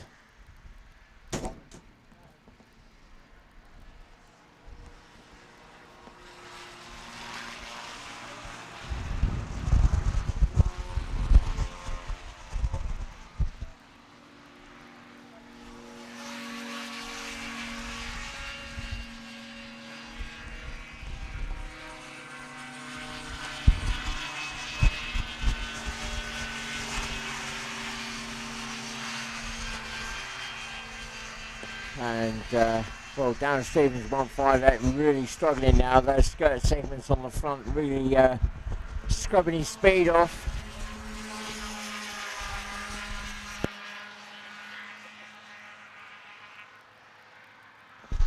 David Otter 171 still in a comfortable second, just gone down the dip there through the line.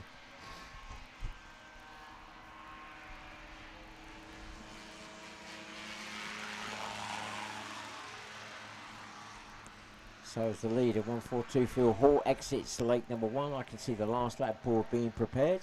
So that will...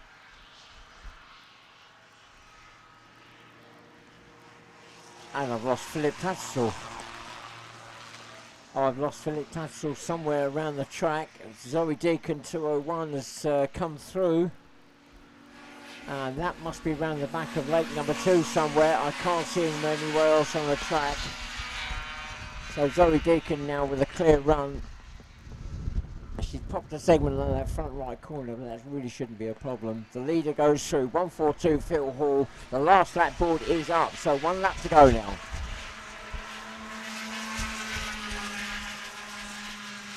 David Otter 171 just coming through now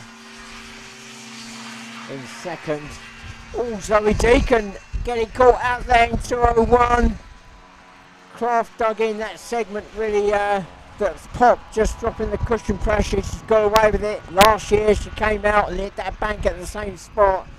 So that probably running through her mind there at that moment in time.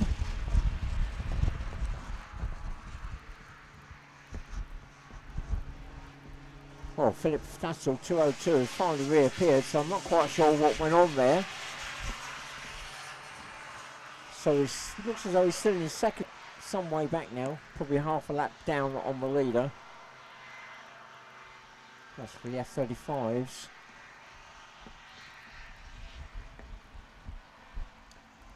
The F3 leader now on to lake number 2 for the last time. He exits 142 Phil Hall. Now the run to the line.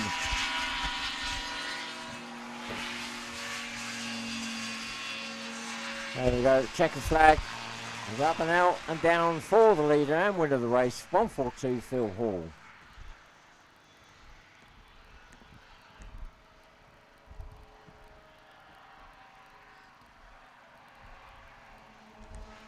And coming through in second place is 171 David Otter, just coming through the line now.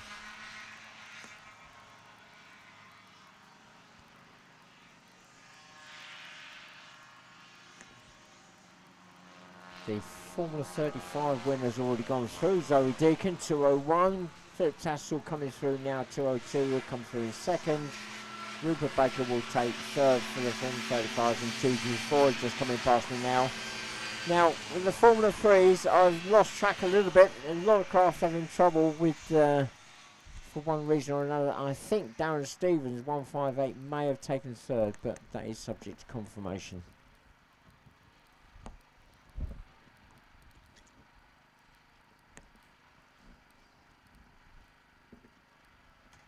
Our next group is up on the grid, ready to go. That is the Formula 1s. Pole sitter is still number 21, Dan Newton.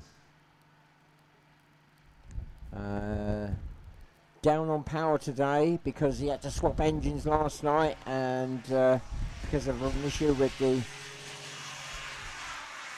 power that he was running yesterday, which well, in the first race got the legs on Dan Turnbull, so that was an interesting change of positions. Dan Turnbull also had a problem yesterday in the second race and had to come out in his Formula 2 craft. Still kept up with the Formula 1s, and so that's left him in that second spot. The race earlier today, Dan Turnbull won quite easily. Dan Newton, I think, came second.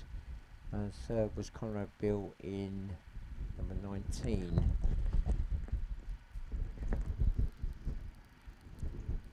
So So as they line up now, it is 21 Daniel Newton, the pole sitter. Second is number 1 Dan Turnbull. Third is number 19 Conrad Bill, and fourth is number 6 Simon Larman. So Formula 1, unlimited capacity. You're looking at engines for thrust around about 200 horsepower, plus a lift engine.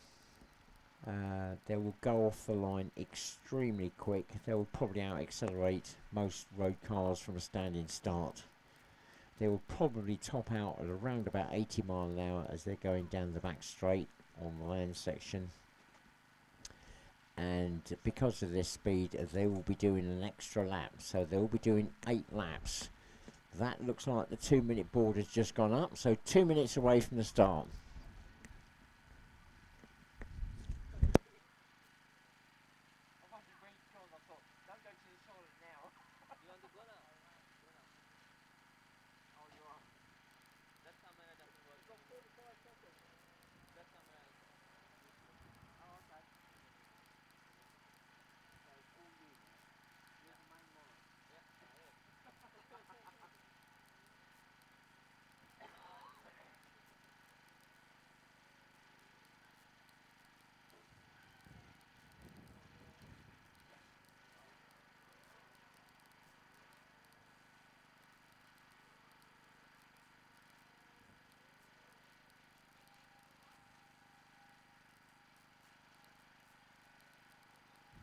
Right, here we go. 1 minute away from the start now. 1 minute.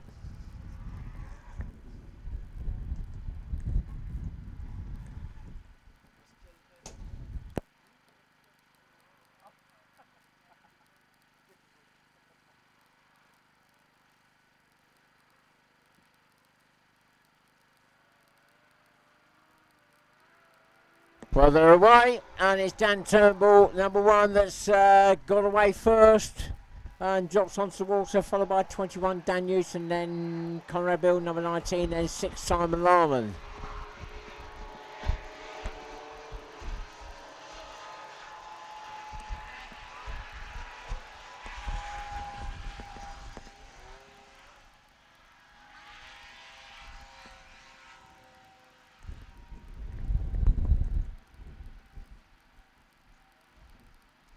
As they come round the back of lake number 2 and drop on, it is still Dan Turnbull, number 1, leading, still being chased by Dan Newton, 21. Then a bit of a gap now to Conrad Bill, number 19, then 6 Simon Larman. I'm wondering whether Conrad Bill got that craft out of shape round the back of lake number 2, because he's lost some ground on the 2 front runners.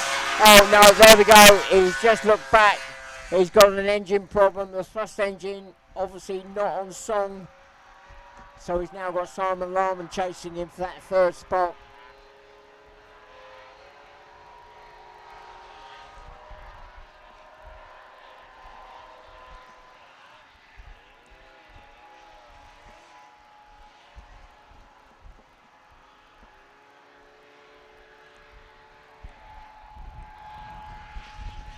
Simon Larman getting that craft airborne. He's up in the 3rd now as he exits late number 1. Conrad Bill still looking behind at that thrust engine. Clearly got a problem. He's dropping further and further back. The leader comes fast. Dan Turnbull now opening up that lead over 2nd place, 21 number Daniel Newton.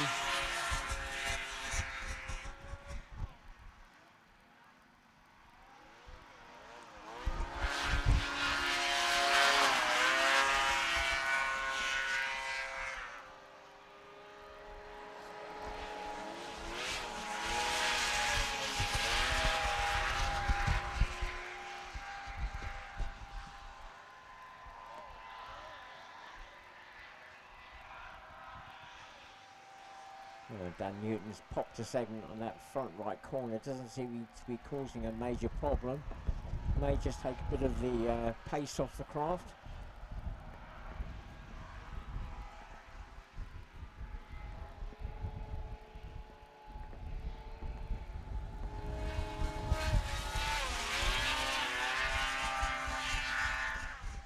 Meanwhile, the leader sweeps through down to the slip, now opening up that gap very nicely to 2nd place, 21 Dan Newton.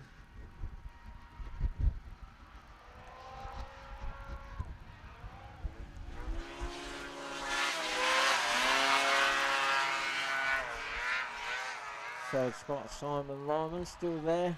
Number 19, Conrad Bill, still going round, but quite clearly nowhere near on the pace he should be.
Well, class pretty spread out now around the track.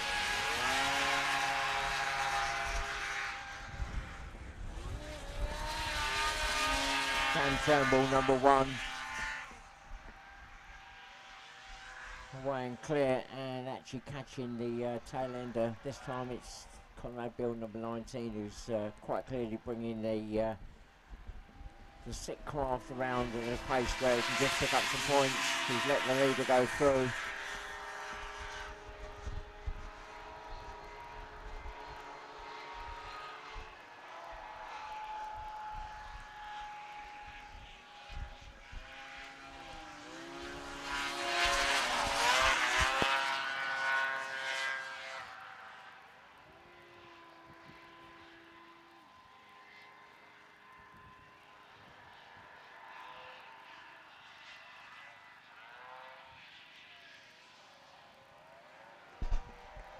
Well, it's unfortunate that we lost one of the top F1s in practice on yesterday.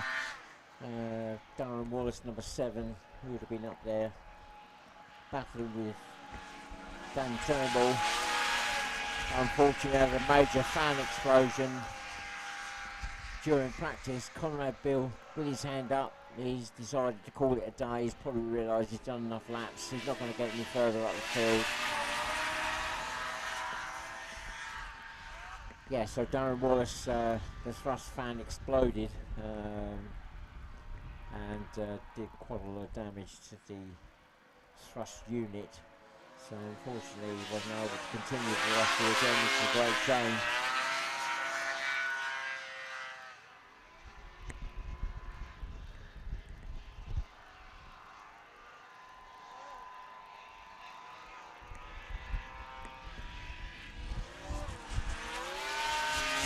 Right, so as the leader crosses past the line, the last lap board is now up. So 1 lap to go now.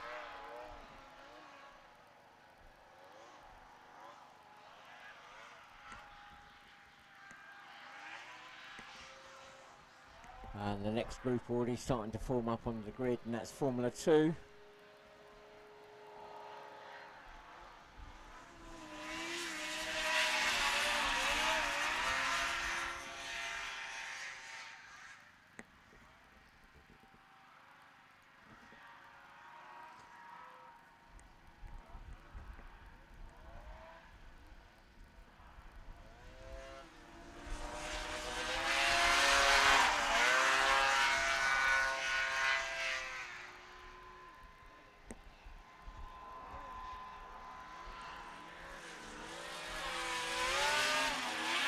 So, with a bit of a hiccup yesterday, Dan Turnbull, number 1, goes through and takes an easy win. Now, where that's going to all sit points-wise at the end, I'm not quite sure. It could be close between himself and Dan Newton, number 21.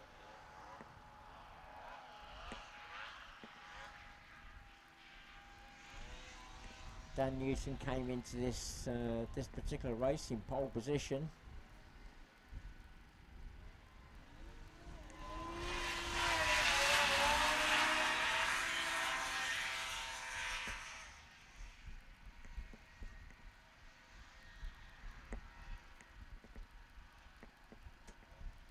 Dan Newton goes through in second spot, number 21. Third will go to number 6, Simon Larman, just coming past now. And fourth spot, although retired, will go to Conrad Beale, number 19.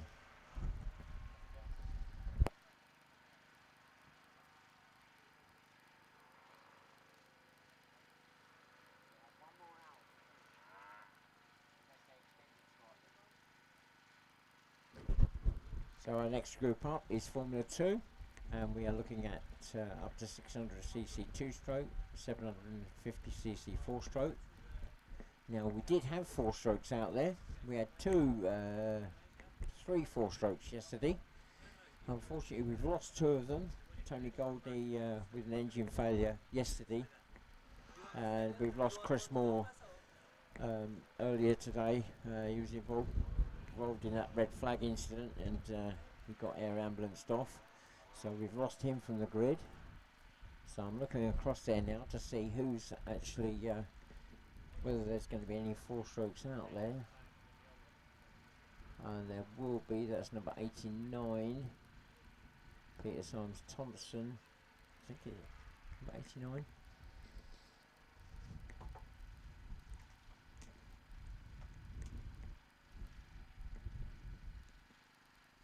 Yes, 89, Peter Symes Thompson. He's on the grid on row 2. So the pole sitter for the race, well, you've just heard me talking about him, but he's jumped into his other craft. It's Dan Turnbull out in number 68 now, different craft. Pole sitter for the race, 79 alongside George Barnes. Also on that front row is 32 Dave Palfrey. We're still waiting for craft to come out to complete that front row. I can see number 81 coming out onto the grid.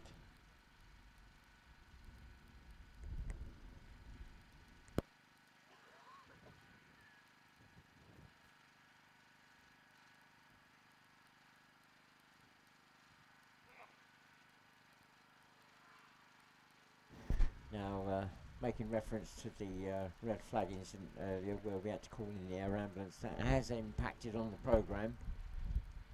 Now, whether we're going to be able to get everything done and dusted by our cut-off time, I'm not quite sure. We'll have to see on that one.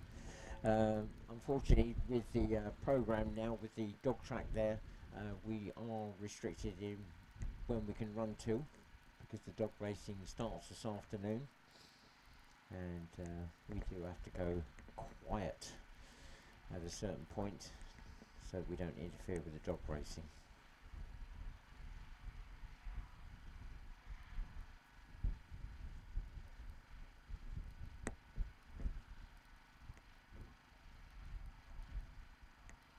So if you have come along today and this is your first time of seeing hovercraft racing, it's not a new sport. If you're thinking, ooh, I haven't seen this before, didn't know anything about it, it's been around for many, many years. I myself have been involved in hovercraft for 48 years. So there we go. That was back in the very early days of the amateur hovercraft being built. We've now got it to a level where we have a national series, a European series, and a World Championships, generally every 2 years. Next World Championships will be here in the UK next year. And I think 2-minute ball's just gone up. Or was that the one? Must have been chatting away.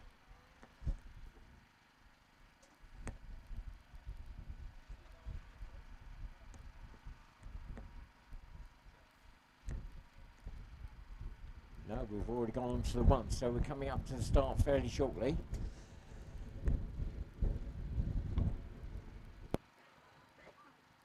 We go, we're on the lights.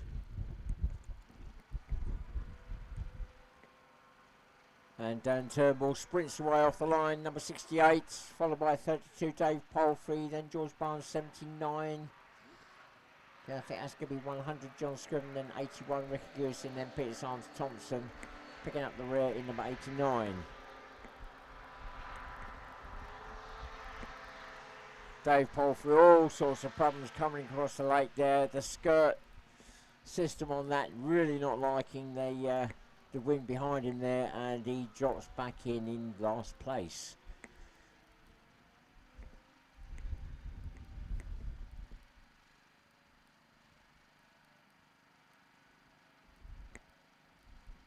So the leader comes across lake number 2, 68 Dan Turnbull.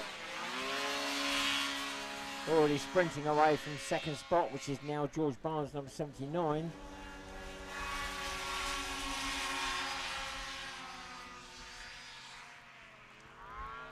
Third is 100 John Scriven, just coming past now, then 81 Ricky Goosey.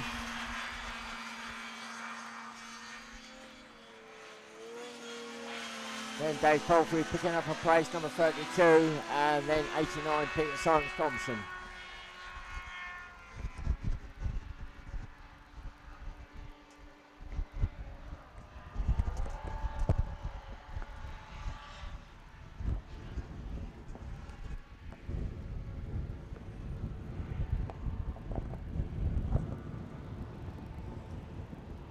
Wind really catching the craft out as they come across lake number 1 there.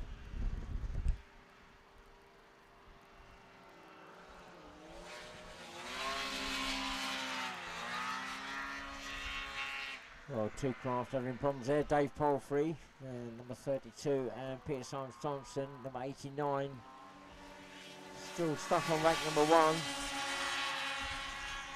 The leader, meanwhile, number 68, Dan Turnbull, sprinting away from second place. George Barnes, number 79, has just gone through the line in second spot.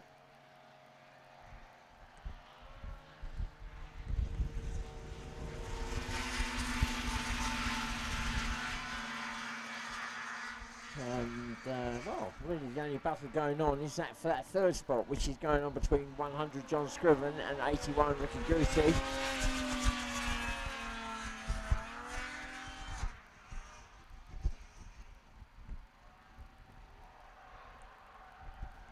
Number 79 George Barnes on the same lead lap, and it's about half a lap difference between first and second.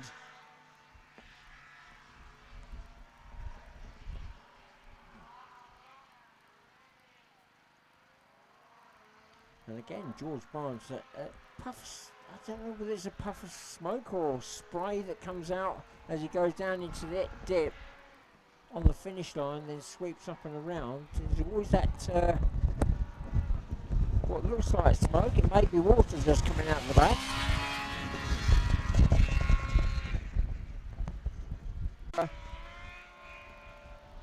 And I think George Barnes has got a problem. That puff of smoke that I saw for the last couple of laps, it looks as though it's come to something, because George Barnes, he's reappeared, but he's dropping way back.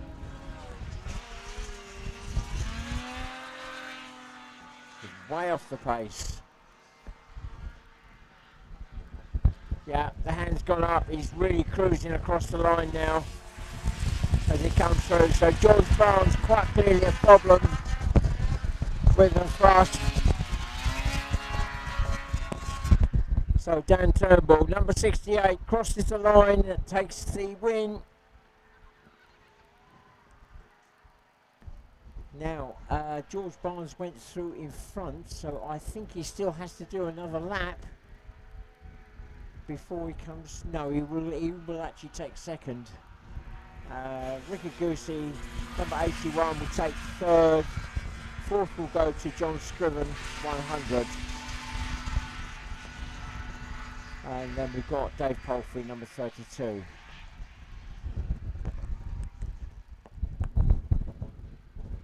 Right, so our next group up of the juniors, already forming up on the grid, age 11, 16 years of age.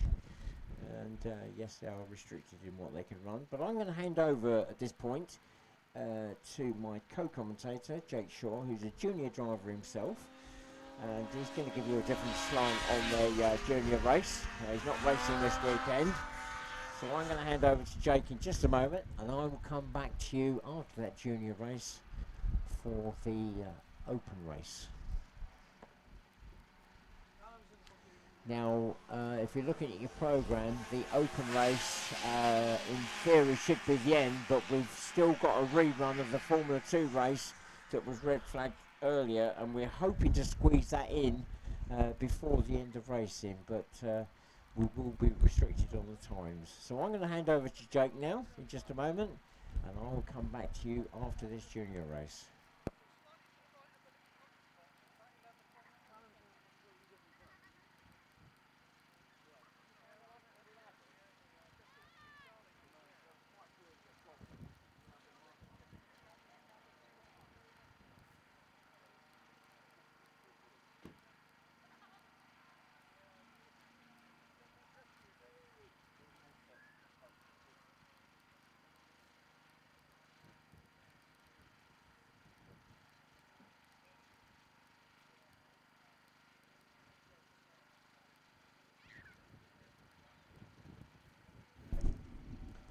Thank you very much, Barry. So, last race for juniors.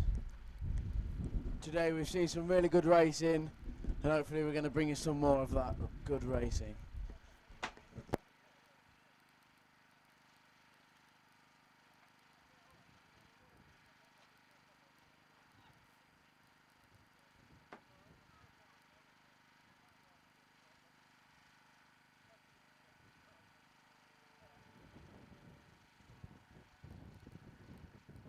So, let me talk you through the grid. So, in first position, number 2, Callum Beale, seems to be in a borrowed craft.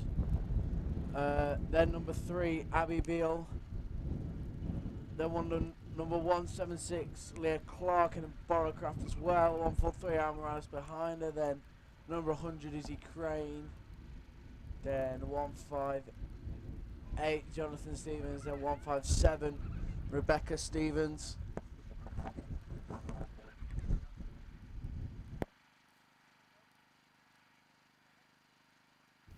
Lots of people in borrowed craft today. Not 100% why. But hopefully we're going to have a good race. Hopefully.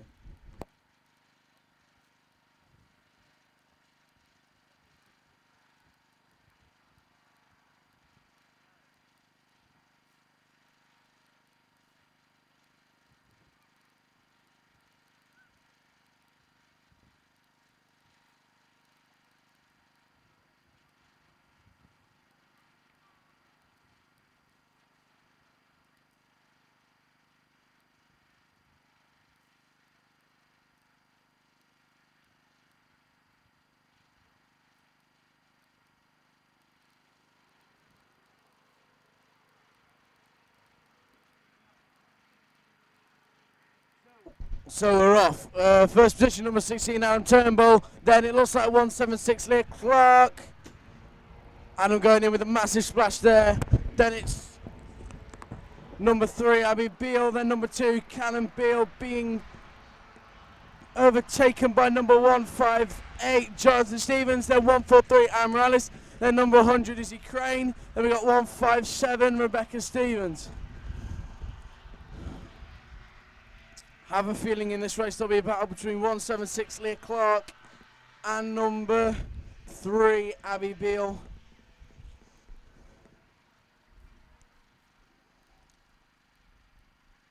Here we are then, going over the second lake. We have number 16, Adam Turnbull, in first position. Then we have 176, Leah Clark in second. Chase by number 3, Abby Beale.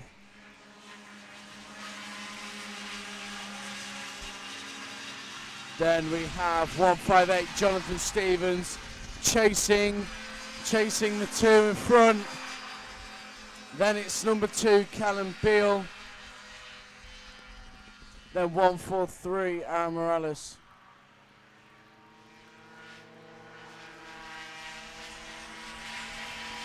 Behind Aaron, number 100, Izzy Crane. Then 157, Rebecca Stevens.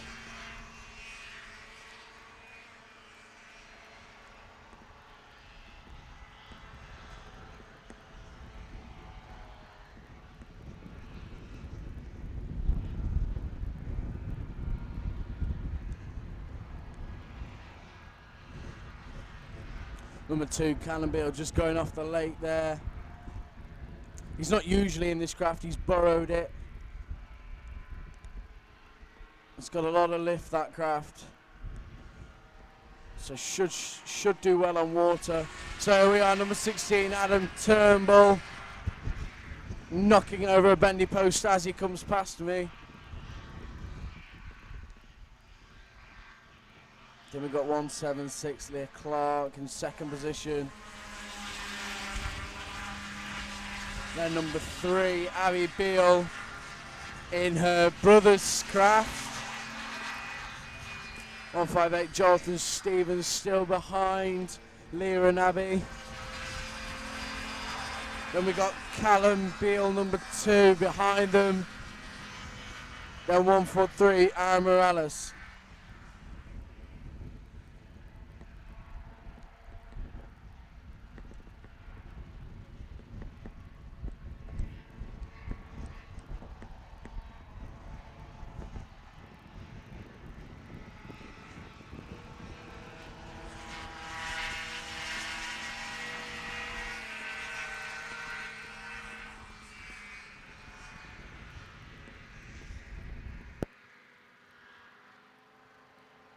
Over the second lake, there's 157, Rebecca Stevens, being closely followed by the race leader, number 16, Adam Turnbull.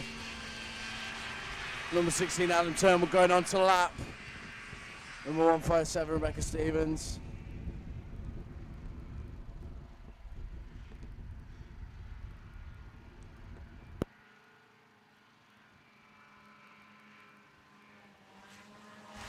.176, Leah Clark still keeping that second position, in keeping in front of number 3, Abby Beale.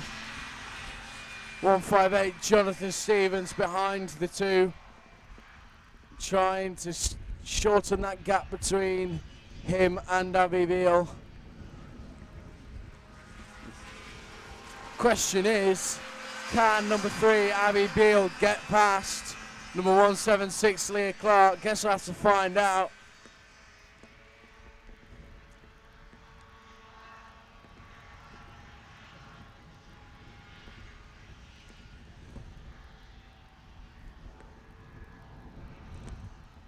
Most of the craft grabbing air as they're going onto the exit of the first lake.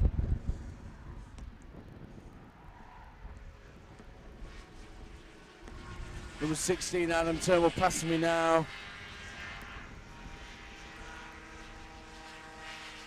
And number 100, Izzy Crane. Seems to be something going on, because there are marshals driving around on quads down the hill. That's where I can't really see. There's a waved yellow over there.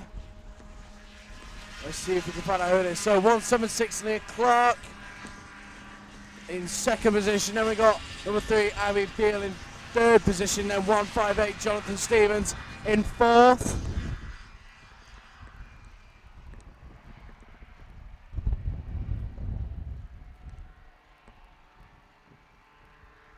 Then 143, Aaron Morales. Then number 3. Then number 2, Callum Beale. Numbers flapping about a bit.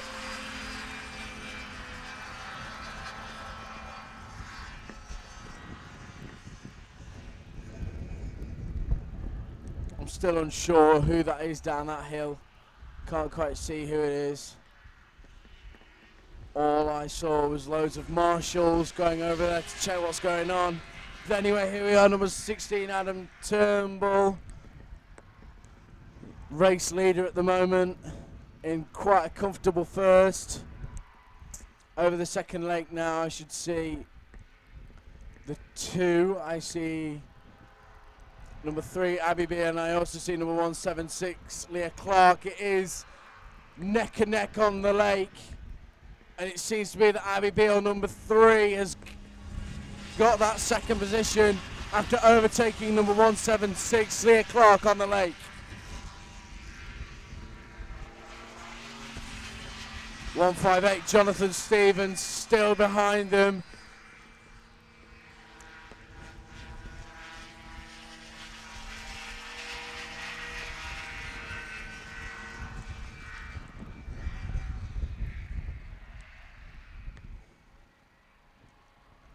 .143 Aaron Morales going over the second leg now. The same with number 2 Callum Beale.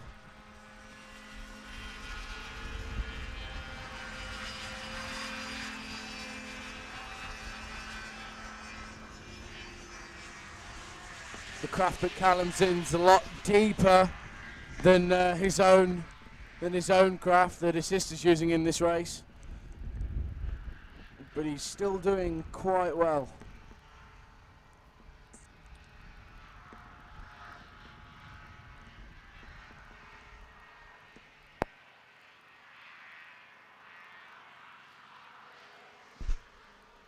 So in second position is number 3 Abby Beale, then 176 Leah Clark, 158 Jonathan Stevens keeping up.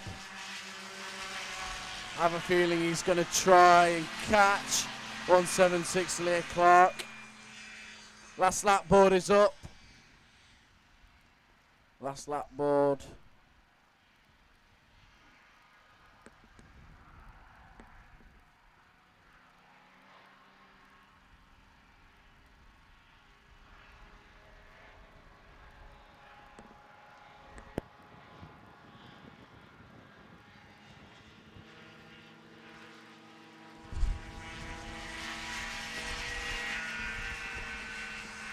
So here's first position, number 16 Adam Turnbull on his way to take the checkered flag.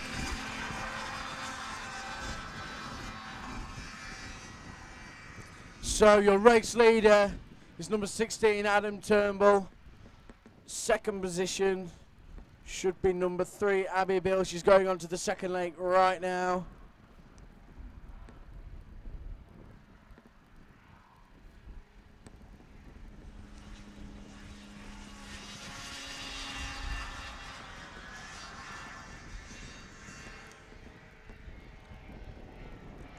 Then it's 176 Leah Clark in third position, then 158 Jonathan Stevens in fourth. Oh! He lifts it up, grabs the air, spins it around, silhouettes, and carries on as if nothing has happened. He puts his thumbs up to tell everyone he's okay. But he still gets that fourth position.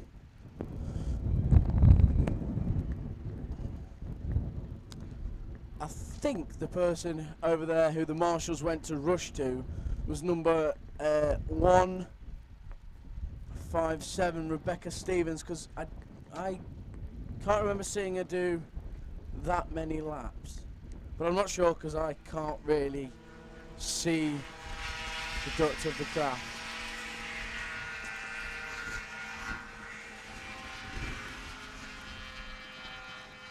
But anyway, that was your junior race. Thank you, everybody. I've been Jake Shaw. Now, in theory, if you're looking at your programme, that would be the end of the racing, but we do have a rerun of the Formula 2 race to try and squeeze in.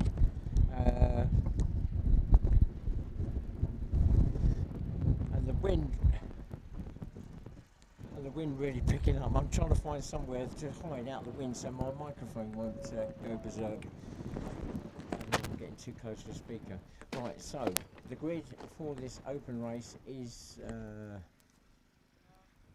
already formed up, and I think we may be already on the 2-minute board. Yeah, we're 1 minute away from the start. So open to all the main formulas, apart from the juniors and novices. pole sitter for the race is the Formula 2 and Katrina Palfrey getting caught out there by the wind. That craft really not liking this choppy water and wind. That's allowed 106. Oh, it is 106, Sarah Gill. I thought it was 100 John Scriven, but it's 106. Sarah Gill in second spot. Then Matt Foster, who's moved up into third, number 70. Then fourth is 95, Darren Clark. And then I think it was 32, Katrina Palfrey. And then I think that was Philip Tatzel, 202, picking up the rear. So 7 laps.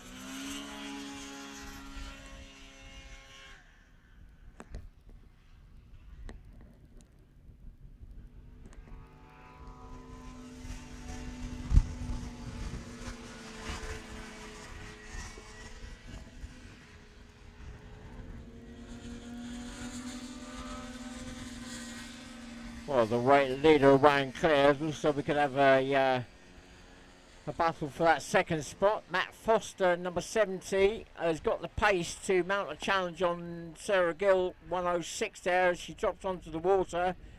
Now, Matt Foster, if he gets the straight line, might be able to get the jump on it. No, not at the moment. Sarah Gill, 106, is going to exit late number 1 front, so she holds on to that second spot for the moment, but I think 70 Matt Foster is going to try and mount that challenge in the next lap or two. Again, Katrina Palfrey, 32, really struggling as she comes across the lake. That's allowed 95 Darren Clark to move up past her, and Philip Tassel, 202, picking up the rear there.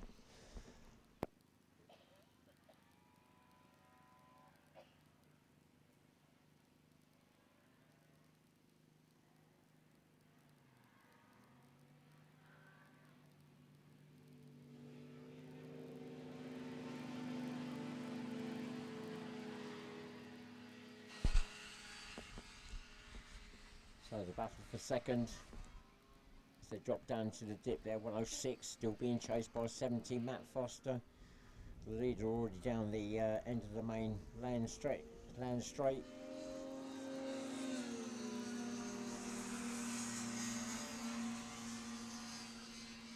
Fourth is Katrina Palfrey, just going past number 32, still with Darren Clark, 95, just behind. That battle for second, Sarah Gill, 106, just holding on to that as excellent, as Matt Foster, 70, still there, tucked in behind, looking to try and mount that challenge as they disappear around the back of lake number 2.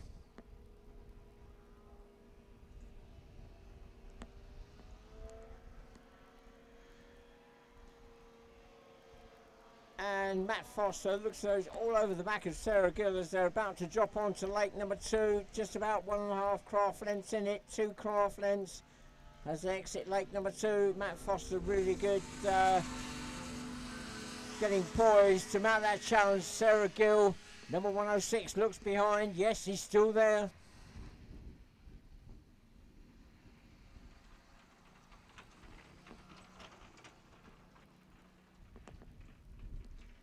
And long way back to fourth, that is Katrina Palfrey, 32. She's just dropped onto lake number 2, but she's also just been passed by the leader, number 68, Dan Turnbull.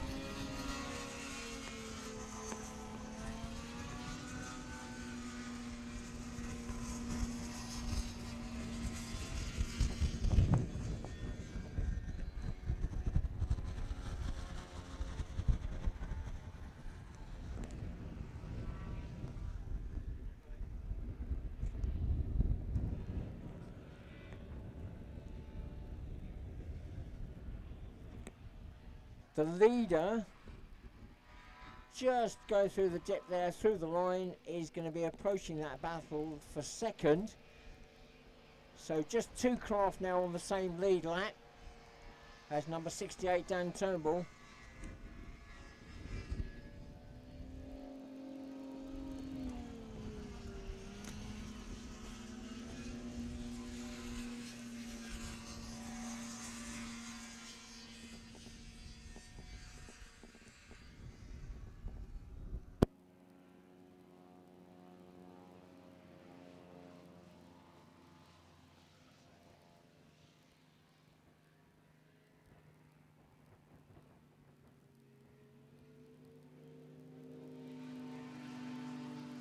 Serragill has really pulled away from Matt Foster in number 70. Matt about to be passed by the leader as they drop into the dip.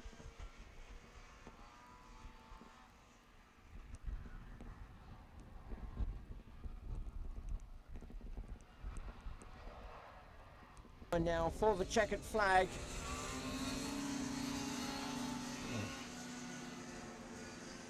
So Dan Turnbull, number 68, takes the win. Serragill comes across the line a lap down, but still in second spot. Matt Foster comes through in third, number 70.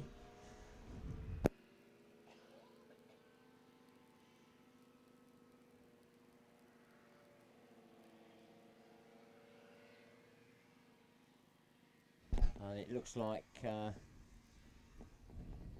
fourth will go to Katrina Palfrey. She's still come round the back of lake number 2, and fifth will go to 95 Darren Clark. They're still to come through though.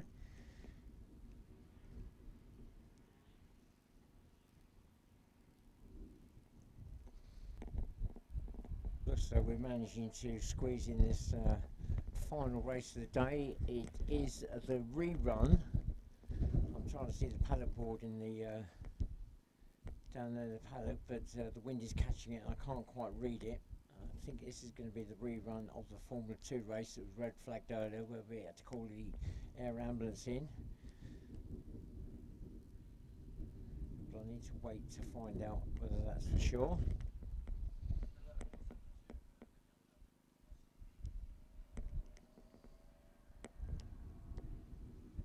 Just one craft on the grid at the moment. That's number 77, Will Barnes. And number 68, Dan Turnbull, who's just won that open race. Quick refuel job and will come out.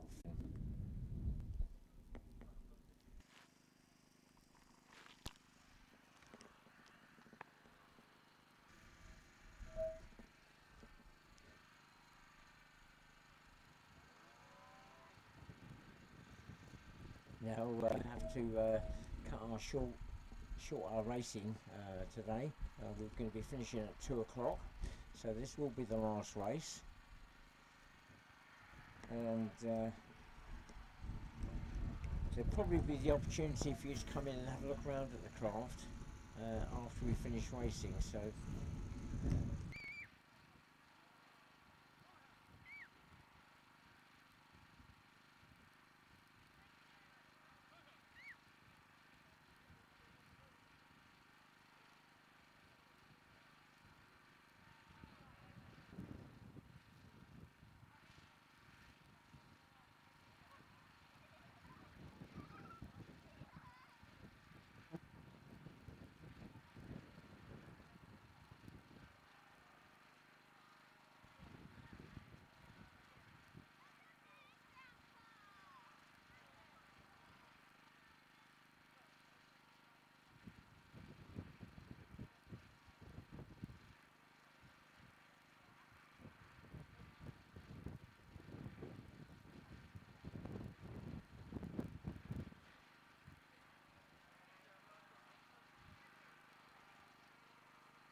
the last race of the weekend, it's the rerun of the Formula 2 race. Unfortunately, we're down to 4 craft now. And Dan Turnbull, 68, off and running again. He's just won that open race.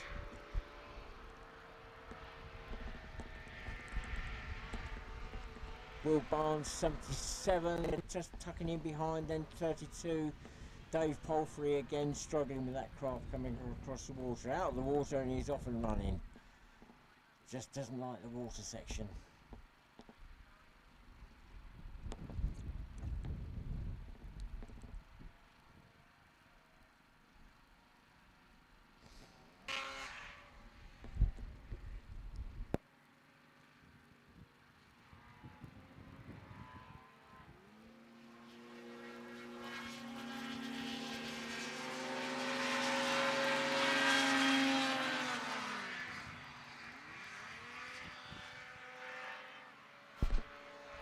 Spot, and it is definitely a battle for the second spot between the three of them there, being led by Will Barnes at the moment, 77, then John Scriven 100, and then Dave Palfrey 32. All taking different lines across the lake. Will Barnes the straightest. Will that pay off? Looks like.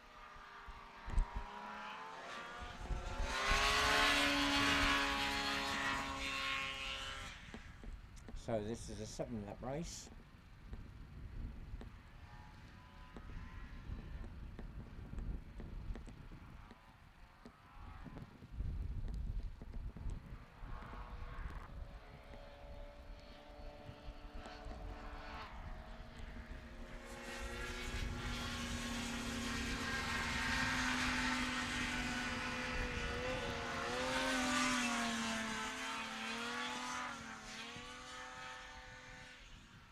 Well, 32 Dave Palfrey in 4th spot. The red struggling, and although he's caught them up, he's going to lose ground again as they cross the lake. Will Barnes there, 77, leading that group of 3. Across the leader. Really in cruise mode now. 68 Dan Turnbull got it pretty much sewn up. It's just got to bring it home. Still under pressure from John Scriven, number 100.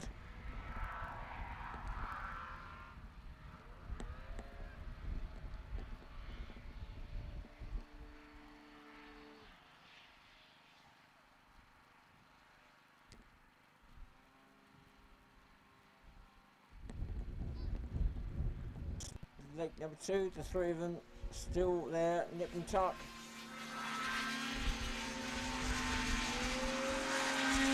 I've just realised that's 79, not 77. So where does that leave me? George Barnes. Not Will Barnes, his brother, George Barnes.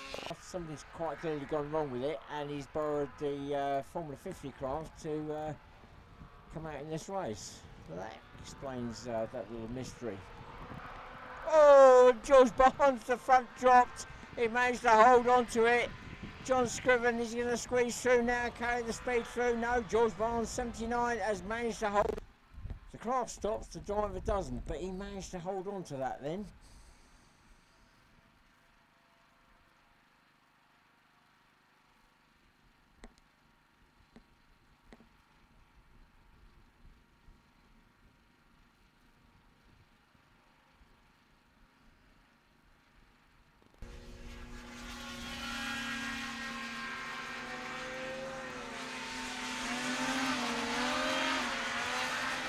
Dave Palfrey in that 4th spot, in number 32, trying to get past John Scriven, number 100, for that 3rd spot. Meanwhile, the leader is tagged on the back there. He'll make the move past them, I'm sure, fairly soon, to put them all a lap down. So Dave Palfrey goes lap down. Oh, George Barnes has gone swimming. And John Scriven trying to avoid as well.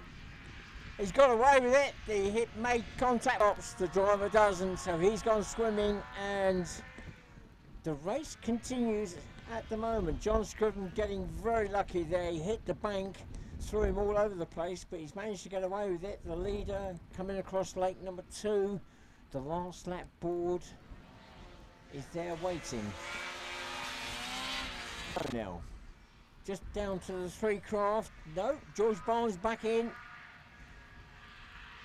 Fired it up, so he's back on track. So 4 craft back on track, but he's now a definite last. John Scriven in 2nd spot, a lap down. Still got Dave Palfrey 32 chasing.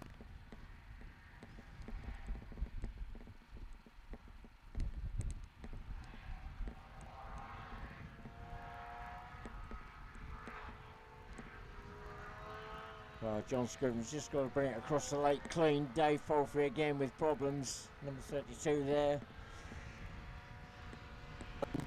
He's pulled away now. Dave Palfrey 32 really struggling. And the leader meanwhile crosses the line, takes the win. Easy win there for Dan Turnbull, number 68. George Barnes, after a quick dip in the lake, number 79 will pick up the fourth spot. He crosses the line now.